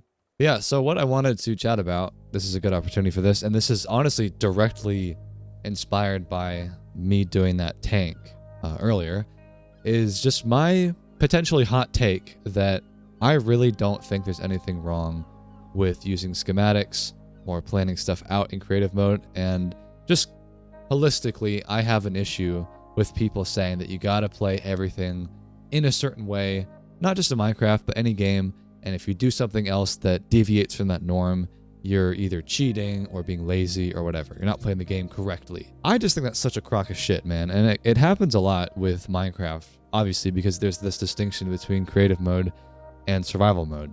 And for whatever reason, so many people get on their high horse and say like, oh, well, I built this all in survival, like a true professional builder. It's like, what do you want, a fucking pat on the back? Like, it's not like it is more difficult to not be able to fly around and you don't have infinite materials per se, but it's not like when you see someone build something with Axiom or Lightmatica or whatever, that it makes it any less impressive that they built that. And I just have a big issue with it because, you know, I've heard larger creators like Hermitcraft guys at times be like, well, it's kind of part of the story and the experience to build it all in survival. And if someone plans something in creative mode, then you're kind of taking away from that experience. It's like, maybe that takes it away from your experience, but it doesn't mean that everyone experiences the game in the same way that you do. I personally have been trying to do like a square peg and a round hole type of thing for a while now, where I'm like, I know that I like building in creative mode, and I know I can express myself that way, and being able to fly around and have all the materials that I need. Like, I can build cool things that I don't believe I could build in the same way in survival. It's just not the same thing. And I've been trying to tell myself that, oh, well, you know, maybe you could do it in survival and you could build just as well, and you could, more importantly, enjoy it just as much. But I just don't know, man. I feel like I have a tough time with it, and it just annoys me when people act like what you're doing, which is building in creative mode and then bringing it into survival somehow, is cheating. I get it if you literally build it straight up, like that rock tank that I built, and then you just copy and paste it in, and you don't even gather the materials. Like, okay. But even if that was the way you wanted to do it, who cares? It's Minecraft, you know what I mean? Like, who cares? I personally wouldn't want to do that because that would kind of take the fun out of it for me. I still enjoy survival and I enjoy collecting materials and whatnot. Like, look what I'm doing right now. I'm sailing 5,000 blocks away to get one type of plant. Like, I'm not spawning in stuff in that manner, but I just know that, like, particularly with something like Create Aeronautics, where you're building a complicated vehicle with clutches and gearboxes and gear shifts, and it would just be such a nightmare to try to figure that out in survival. Like, of course I would want to build it in creative mode and experience it in a more seamless manner, and then I can gather the materials in survival. Like, I get why someone might find that problematic for them personally, because they're like, oh, well, I want to be able to fully experience everything in survival. No gimmicks, no extra help, no flight, right? And it's like, if you want to do that, that's cool. But I just get so bothered when people act like that's somehow an incorrect way to play the game. There is no incorrect way to play the game. And I've sounded like a broken record because I've said this for years now when it comes to using mods in a game or using something like Axiom to help you build better. Like, there's no such thing as a right or wrong way to play a sandbox game. It's an oxymoron. It doesn't make any sense. There's no objective way to play a game that is open-ended like this. It's different when you're on, for example, an SMP like this, and you're playing with people, and there's have to be some amount of ground rules. Like, okay, we're not gonna give everyone creative mode and everyone just build whatever they want. Like yeah, we're gonna try to play a survival multiplayer experience, and you know, we prohibit certain things, like, you know, you can't X-ray, whatever, and maybe that's hampering someone's experience. But by and large, I feel like you can play the game how you want, and there's no, like, you shouldn't be made to feel bad because someone has such an ego that they built something cool in survival mode. It's like, good for you, man, but it doesn't mean everyone has to do that. Like that pirate ship right there, like that's cool. But I guarantee you the mod developer that made that built it in creative mode. Absolutely. But do we look at that as like a bad thing? I certainly don't. I just think people need to get down from their high horse about this kind of thing and they act so high and mighty because they didn't use creative mode. When in reality, I'm sure some of these guys do anyways, right? Like all the people that are like, oh, I always build in survival mode. Like you don't know that for sure. They could be doing stuff in super flat and just bring schematics in, you know? Like, so point being, just play the game how you want, man. I'm so tired of people putting other people down because their way of playing the game doesn't align with their own. It's like none of your business how someone else plays the game. If they enjoy using vein miner, you know, like I personally don't use that mod where you mine a block of ore and then all of the ore blocks get broken instantly. I don't play the game that way, but I'm not gonna shit on someone for being like, oh my god, use that? What a peon. Like, no, I don't care, bro. It's not that deep. Play the game how you want. As you can tell, I get fired up with this kind of thing because it's just frustrating to me, not just in gaming, but in anything in life when someone is just putting their nose in someone else's business when it is not their place to do so. Like if someone's telling you like, you know, you need to do this certain job in life, or you should move to this city, or you should do that, you should do this. It's like, it's not your business what someone else does with their life and the choices that they want to make, whether it's something as simple as building in survival or creative mode or moving across the country to pursue a new career. Just let people live their own lives and don't pass judgment because someone else is playing life in a certain way that you don't agree with. I think you get the point, but pisses me off, okay? Angers me. I think it's because I've chosen to live my life in a very non-traditional way. You know, I've been doing YouTube for like 3 years now and I love it. There's no other job that I want to do. And so I just don't accept when people say like, oh, this is what you should do. This is the correct way to do it. You know, it's like, there is no correct way to do it. You know what I mean? You could be a lawyer one day and a juggler the next day, right? Like you could do anything that you want in life. You can do anything that you want in Minecraft. So don't let people try to put you down and act like your way is wrong and their way is right. They're so full of shit, man, these people. Am I almost there yet? Wow, I made a lot of progress. Oh god, we're not even like halfway there. Well, I think you get the point. That's my talk on that one, but yeah. I want to hear you guys' thoughts on that one in the comments. Is there anywhere sooner I could get sugarcane? Probably not. This is all just such arid beaches. It's a very arid map, I will say. Like a lot of this stuff is, like that's all prairie pretty much. This is all desert. That's like scrubland or savanna, whatever it's called. This part is kind of lush, and there's like a jungle down here, but still life is huge. These biomes are massive. It takes a very long time to get across them. I just cannot imagine playing a mod like this without Voxy or Distant Horizons or something. You would never be able to appreciate the distance and the beauty of it if you couldn't see past like 10 chunks. Would it have been faster to go down here? Just out of curiosity. Probably not. Nothing grows on these beaches. Like, I mean, there's cabbage and beetroot, but no sugarcane. Oh, I have a dolphin. Let's go. Look at my little friend. I guess while I'm out here, I could loot one of these ships. I never really did that earlier. Alright, we're getting close-ish. Look how slow my cursor is, though. I can't wait until I make a plane. Honestly, I do wonder if maybe building the tank is a little bit unnecessary as a first thing. Like, maybe an air vehicle would have made more sense just for getting around the map. You know what I mean? Like, the tank is only going to be good for, obviously, mining. Whereas like a biplane or an airship would be a lot more versatile. But either way, I'm probably going to need sugarcane anyways, and some of the materials that I need to build the tank. So maybe we could treat this as a resource gathering section of the video, and then maybe I'll do some more building later, and we build a more useful vehicle in the early game. Also, what is that? Oh, a shipwreck. I'll loot that. But yeah, maybe not a plane per se, because those are kind of hard to land when there's no runway, but an air vehicle would be cool. Something that can vertically take off. Ooh, bamboo. Not sugarcane, though. Alright, nothing too crazy. Oh, free stuff. Let's go. This happened before where some sort of, like, underground ravine gets bugged out and it just breaks all the blocks. Don't mind if I do. Sugarcane.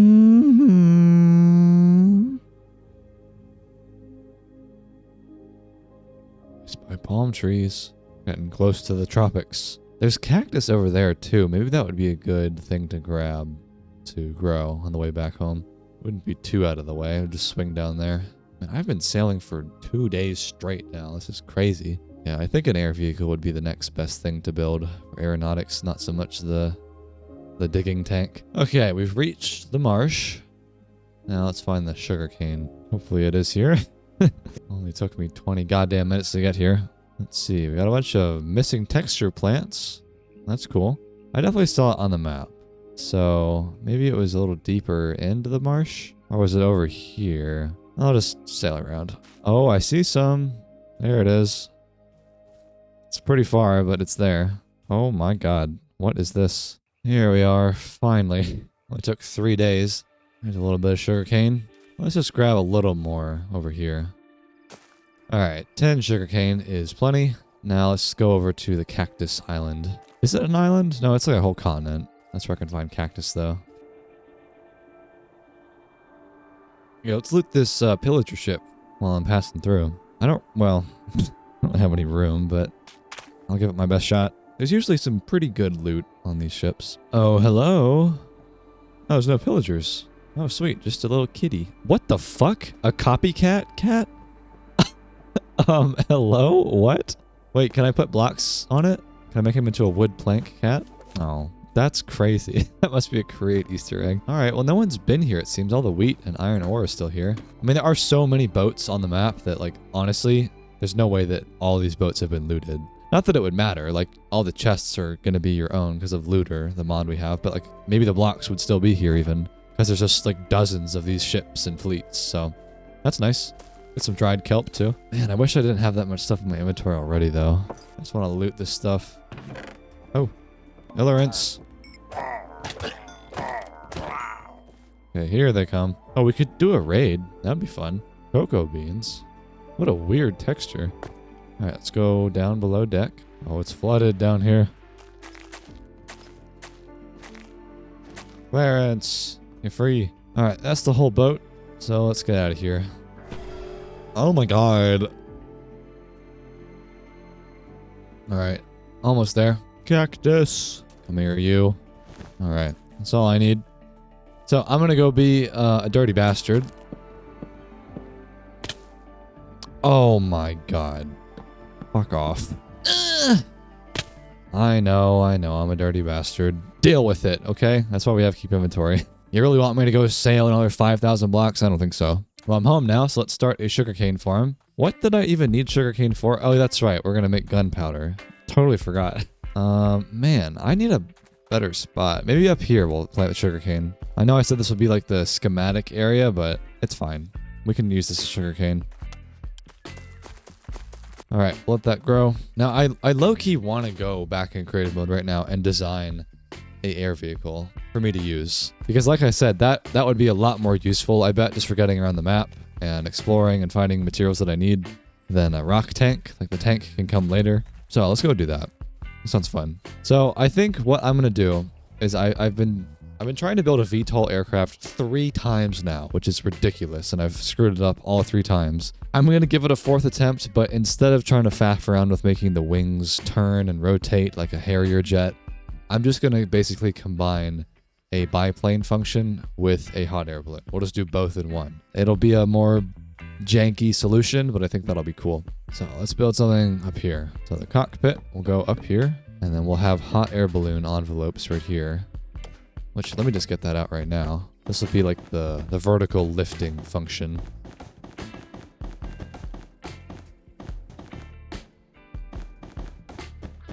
Okay, so we'll have like twin hot air balloons on the ends. Let's make it a little more pointy.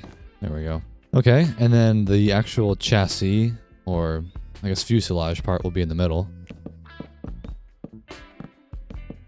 I will make this look pretty, don't worry. But I'm just penciling in the idea, so this will be a rough idea for the cockpit. God, this thing is going to be huge. Do a vertical stabilizer back there, and then we'll do the wings. Get some sail blocks. Let's see, this is huge. That's pretty large. I'll make it function later, we're just getting the shape. So we'll vertically take off with the hot air balloons, and then the wings will generate lift, and then we'll have probably 2 propellers. Well, 4 total, 2 on each wing. So let's do that. Get the propeller bearing.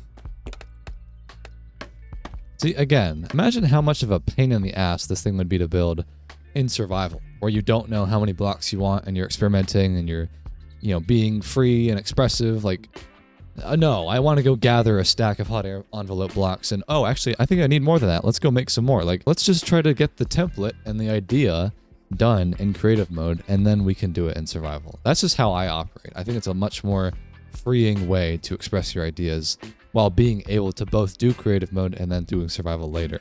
This is just how it works for me, but this is just so much more fun, in my opinion. All right, so there's 4 propellers. Now we just need to have something in the back to pitch the aircraft up. Like this will fly like a plane is the idea. Also, the bottom, I think, needs to be open, doesn't it? This is where the hot air burners will go. I'll have like a little platform down below for the hot air burners. All right, there we go. So these wings will be what I use to roll the plane. And then we need another set of wings in the back to pitch it up. So, where should I put those? Let me finish building the fuselage. This part is not even done yet.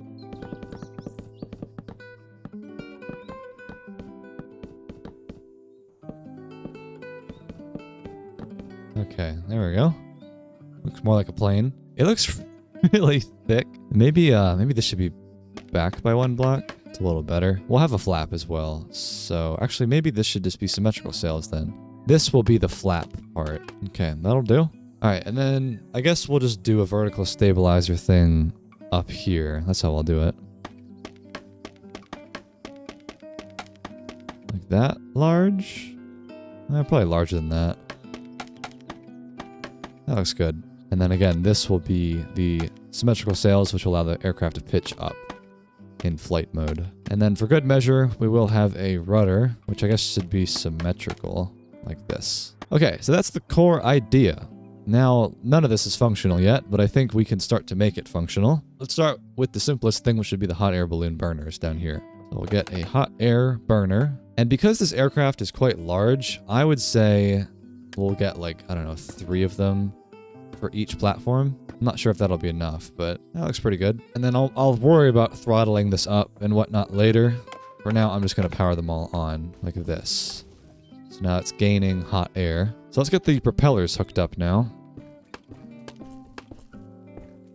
So I guess one issue is that I don't want the shaft to go through the hot air balloon, and that's going to cause, the hot air to escape like that. So we need to have this go up and over, which is fine. I think that'd be cool to have like a metal latch looking thing, like a wooden latch thing, but we'll just have to go around this hot air balloon. All right, and then I will have the generators inside the craft down here. And I think what I'll do is probably power this thing via portable generators. I think that'll be enough power. So we'll have the engine room. I guess, well, actually, before I even do that, let's think about how I'm going to get in and out of this craft. I think a folding door would be really cool, like the back of a cargo plane type of a thing. And I guess even before that, I need to think about landing gear. Like, am I just going to rest this thing on these wooden platforms or what? How complicated do I want to make this? So I want folding landing legs? That would be cool. I think that would be really cool. Folding landing legs with a swivel bearing or maybe a torsion spring, actually. Let me try to make this work. So that would fold out like that, and then it could rest on that leg. I mean, that could be cool, but maybe it would just be simpler to put wheels on the bottom of this thing, because I don't want to smash this thing into the ground and then the landing gear gets destroyed, Not that wheels would be much more resilient than that, but I think wheels could be cool. Because, I mean, airplanes use wheels, right? We've got a couple tires like that. That could be cool. I mean, it would also be interesting if this could fold up. Like, could that work? Ah, okay. I mean, not that it really folds it up that much, but that would be cool. I like that. Like a folding landing gear leg, or wheel rather. The only thing is that I would want a set on each side, but there's just such little room to work with here. Man, this is complicated. And I'm gonna have to build this all in survival. That's insane.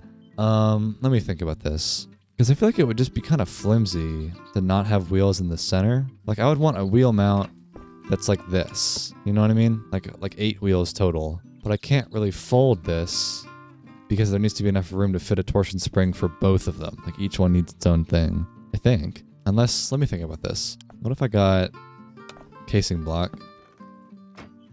No, that just spins it. Okay, that's not gonna work. Maybe we keep it simple and just put static wheels on it. I don't think folding it up really matters that much. We'll just put some on the ends like this. Didn't even make a tire, by the way. Oh, that's so cheap. Okay. Maybe one in the middle, too. There we go. That would be pretty good landing gear. I mean, it's a little bit goofy, but it's fine.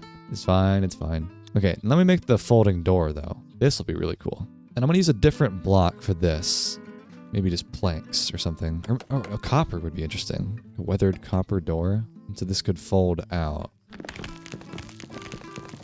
So we'll do a mechanical bearing, torsion spring. We'll have this fold out by maybe 45 degrees. And then we'll just super glue it all together. Let's get some copycat blocks, make this a little bit smoother. And this way it can also all be connected up like that.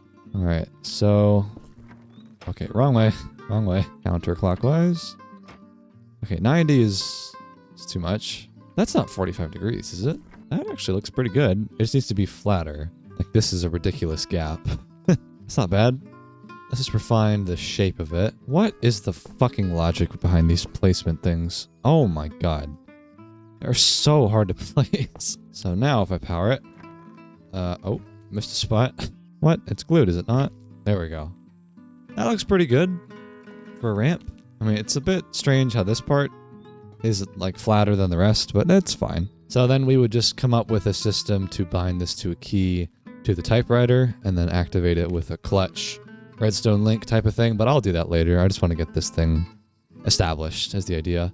But I will say though, I mean, if this is the ground, the wheels are right there, this would be quite off the ground. Like this wouldn't reach. So maybe I need to make the ramp longer, but okay. I could do that. Oh my god, it keeps going the wrong way. Yeah, tear up the aircraft, why don't you? God's sakes. Okay, we're back to square one. So if I place this motor here, that goes the wrong way. We need a gearbox. And then this. So now that would be pretty close to the ground. Not perfect. Maybe one more block layer would be good. God, it's a long ramp.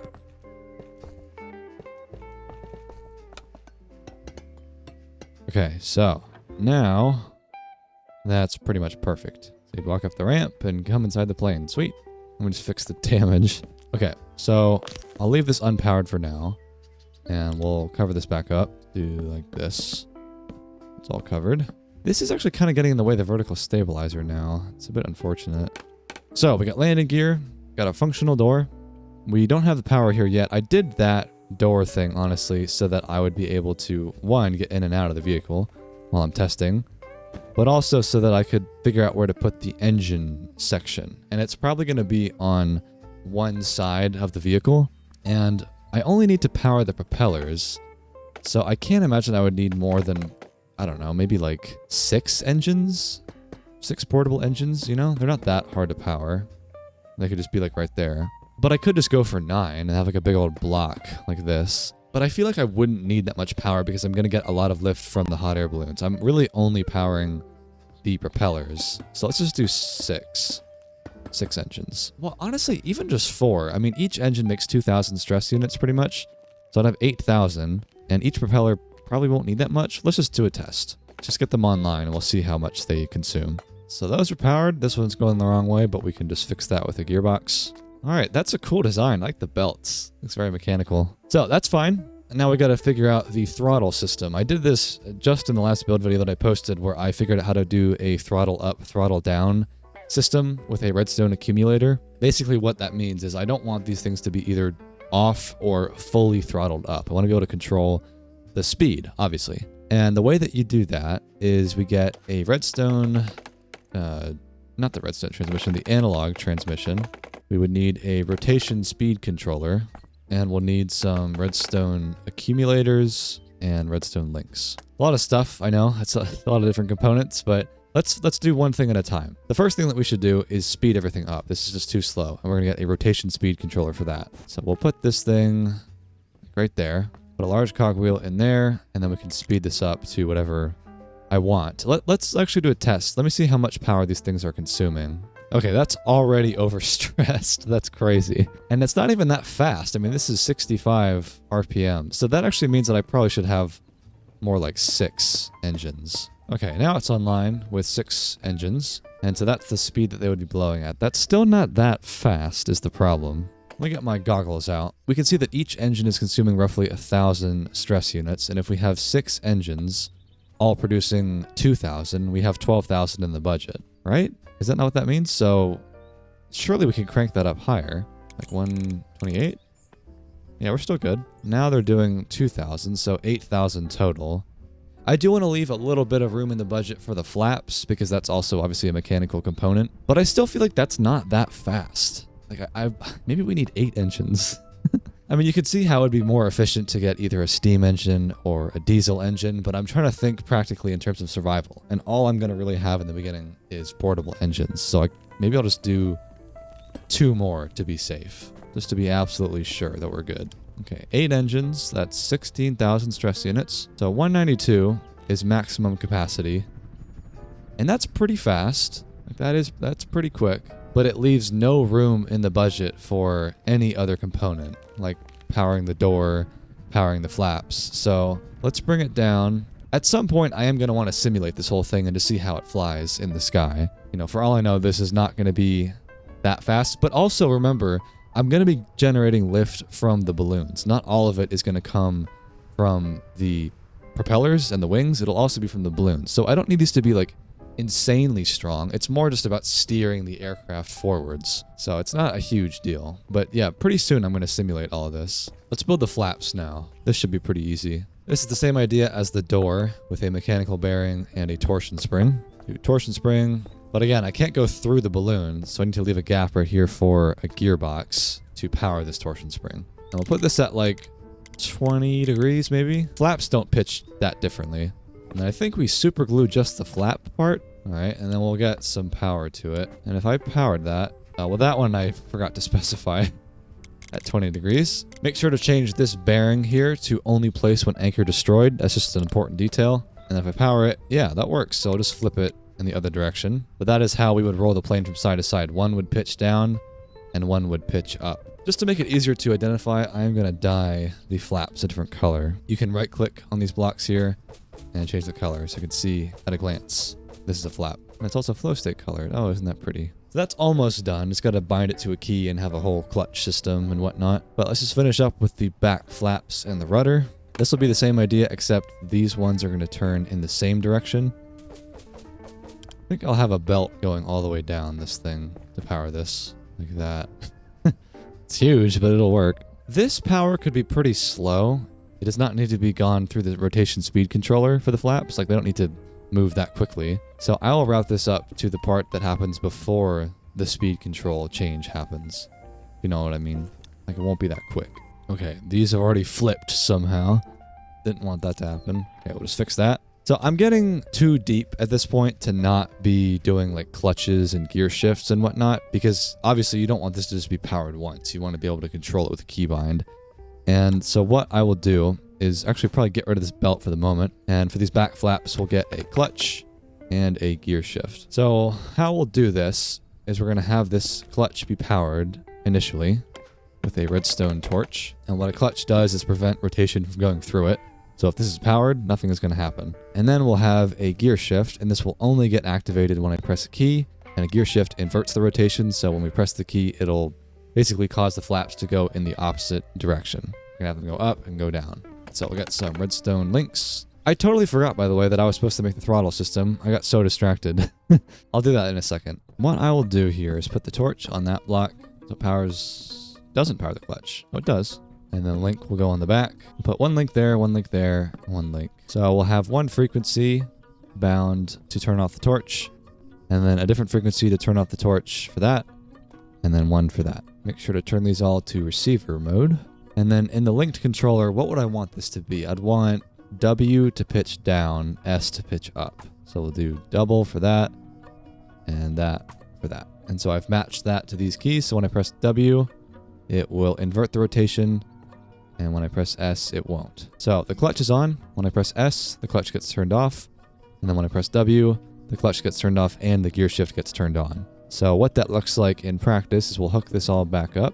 Press S. Oh, because this part isn't hooked up. Duh. So S. Oh, wrong way. Hold on. So when I press S, we'll go up.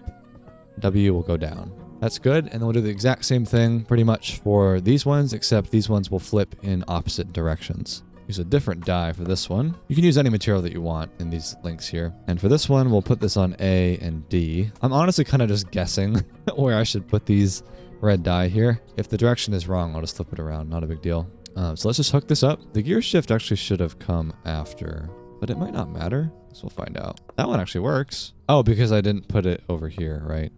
Right. Those are actually turning in the same direction right now, which is not what I want. That's not a big deal because I can put down another gear shift and have it always be powered on.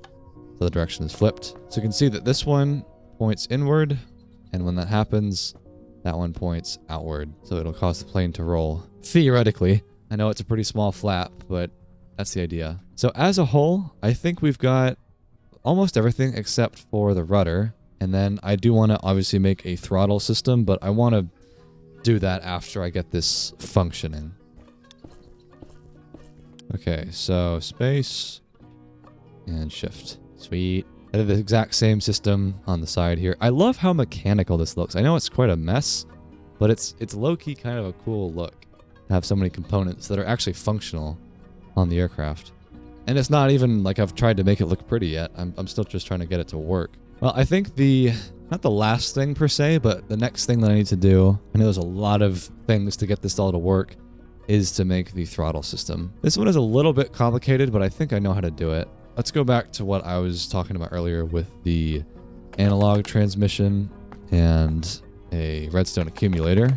And I will say, I think it's time for me to switch over to the typewriter. I've been using the linked controller block, or not block, this item, but you only have 6 controls in here. This is supposed to be a simplified version of the typewriter, where you can bind certain items to certain keys, but in here I have the redstone typewriter, and this allows you to have access to the entire keyboard, which is probably what I need to do in order to have, like the door control and the throttling and all the rudders and flaps and stuff. Like, I just need a lot more controls than what the linked controller can offer. So let me come in here and rebind the keys, and then we will resume with the throttle. So the only problem is that this is not yet simulated, so I can't enter contraption camera because it's not actually a contraption. So I can't get a really good view of like what I'm doing, but I can see that the rudder in the back is moving from side to side, and I think the flaps to go up and down are working too. And then Q and E. Actually, yeah, it's all working. I can see it from here. Sweet. I mean, no reason it wouldn't. I just rebound the keys to the typewriter.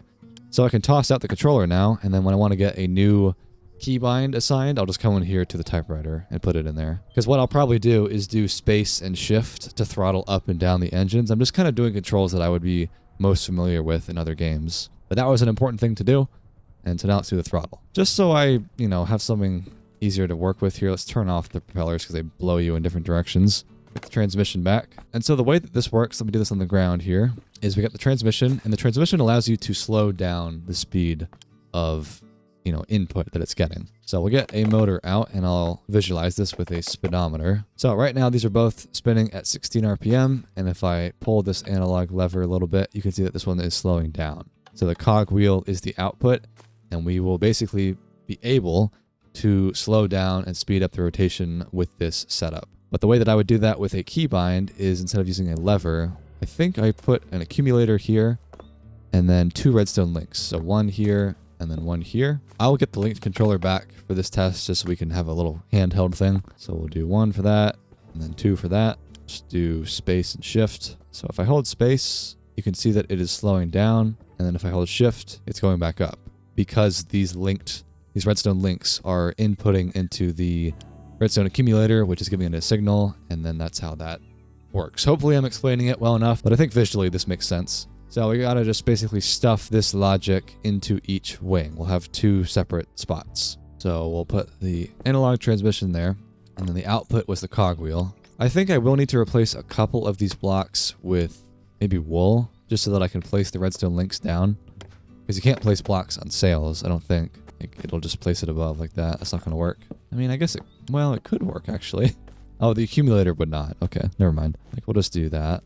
So, accumulator. Although, does that work if it's above like that? I guess we'll find out. So, let's do the same test as before. If I hold shift, nothing happens. Let me just get confirmation of that with the speedometer. So, we're spinning at 140, and space and shift. Okay, neither one is doing anything. Maybe that's because this is too high. It's possible that the accumulator needs to actually be below 1 block, like how I had it on the ground over there, which that's fine. We'll just shuffle this stuff up by 1 block. a little bit awkward, but maybe this would work. So yeah, holding space, that's definitely dropping it. So it needed to be going into the block. It could not be above it. So let's just swap these around. Okay, all hooked up. So if I hold shift, space, shift. Oh, it's not doing anything now. Why? Okay, that one has nothing in it. That's probably part of it. Yeah, these have items in there, and this one's not turned to receiver mode. That would also do it. So shift is downshifting it. Ah, there we go. Yes. On both of them? Okay. And then we hold space. We throttle back up. Oh, booyah, baby. A little laggy, but yeah, that works perfectly. That's awesome. So that is almost everything. The last possible thing we got to do is make a similar throttle system for the hot air burners. And I think it would be the exact same thing, because I remember learning when I first learned aeronautics a couple weeks ago that you can take a analog, not analog lever, well that works too, but a throttle lever. And if you come in here, you can throttle up how much gas output it gets. You see how it's going up. We could just do the same thing with the analog transmission, I believe, with the accumulators, and we could throttle up, you know, the up and down motion, which is like pretty important, obviously. And there are 6 of them, but I think that this should work pretty seamlessly. I'm just actually not quite sure how this works because there's no shaft. Like I get a shaft output with the cogwheel from the analog transmission and then power the rest of the propellers. But like, would I just put the analog transmission going straight into the burner? I'm not sure. Let's try it. Like, no, that doesn't power that. I mean, well, let me think about this. They take a redstone input. That's how these things work. I mean, I guess alternatively, I would not need to have like a full-blown throttle system. I mean, that would be the most ideal, but you also could do it where you get a powered toggle latch. I've used these before. But basically, you would put an item into the redstone link, like we'll just, I don't know, literally use redstone links. And if we did 2 different controls and turned it on, I think W would turn it on, and maybe it is this block, where like you can press the redstone links and you could use 2 different keys to turn it on and off. So W, okay, S, W. Okay, yeah, see, like you could basically have this set up remotely so that you turn on the burners and turn them off. And that would obviously not be as ideal. Like it would be the same thing as earlier if I just had the propellers be either on or off. And I said that wouldn't be good enough. I want to be able to have more fine control. And maybe I would. I'm not quite sure how this works for hot air burners then. Like how could I apply a little bit of redstone? Maybe a comparator? People have told me about comparators. I wish vanilla Minecraft had its own ponders, because I don't really know how this stuff works. I mean, maybe it would be as simple as the redstone accumulator, actually. And we don't even need a redstone transmission, where we have 2 links on the side. And then if I hold W and S... Oh, look, it's that simple. Okay. I can control the power. That is super simple. Okay. You just get a redstone accumulator, 2 different links, and then bind 2 different keys to it so we can control the gas output for all of them. That's so simple. All right, awesome. All right, well, that works.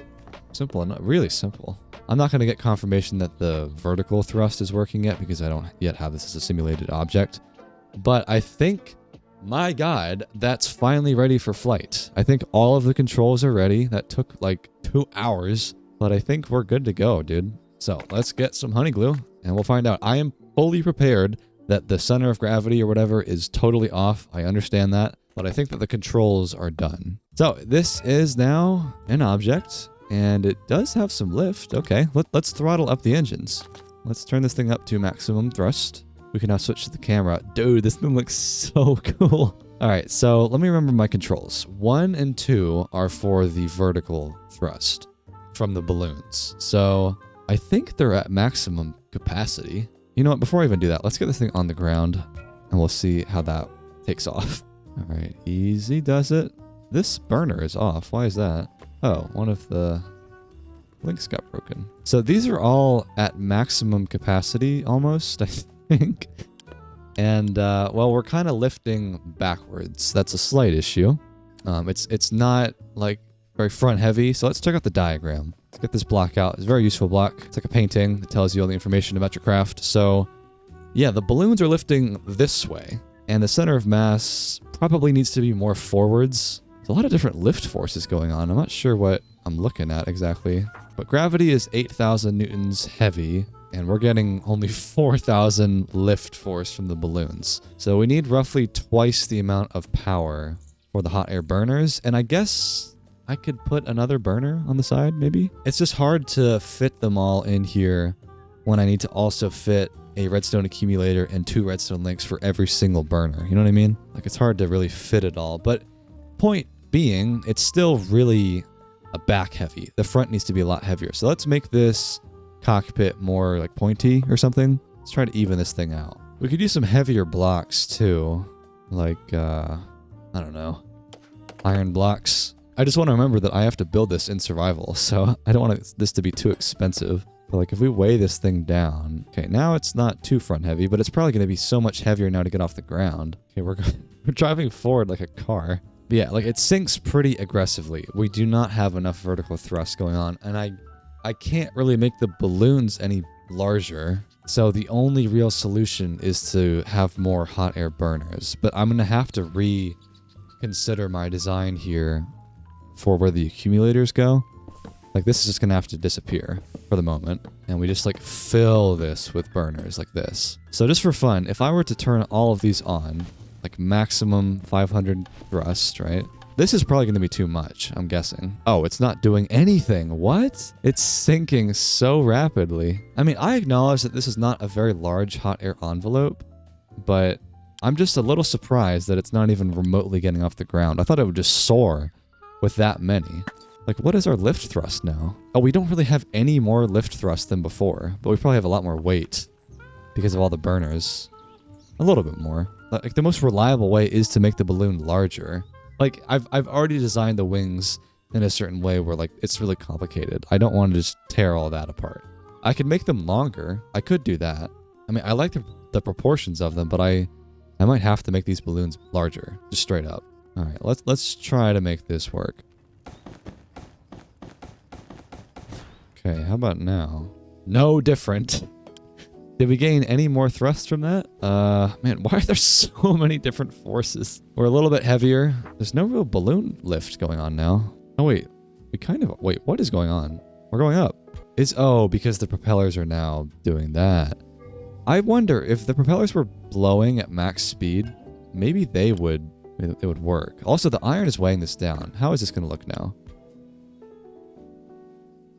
That's crazy that the burners are doing that little. I mean, each one is outputting 500. Total lift, 226. I mean, that's not that much. So 226 times, what do we have here? Like 11, so 22 total burners.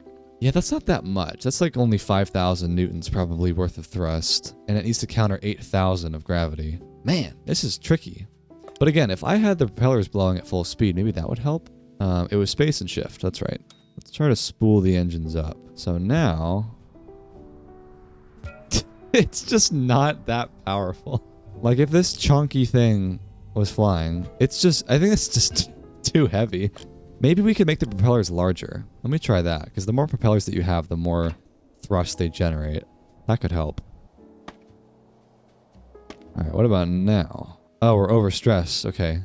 More engines. I mean, that's part of it. We have a lot of heavy machinery in the back of the ship. You know what I mean? Like, maybe we put it more like this way. Okay, now they're blowing again, sounds like. So did that help? It just sinks like a Led Zeppelin, my guy.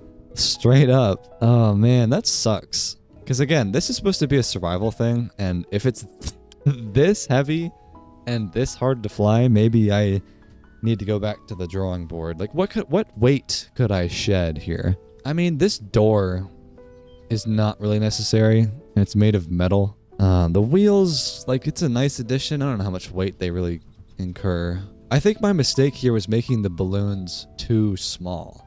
I think the balloon needs to be larger, but it just sucks because, like, look how much machinery I've put out here.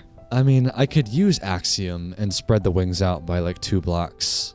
I could do that. Because I just don't think this thing is going to get off the ground unless this burner is larger. But that means like a total redesign of all these machine bits on top. God, man. I think that's what I have to do, though.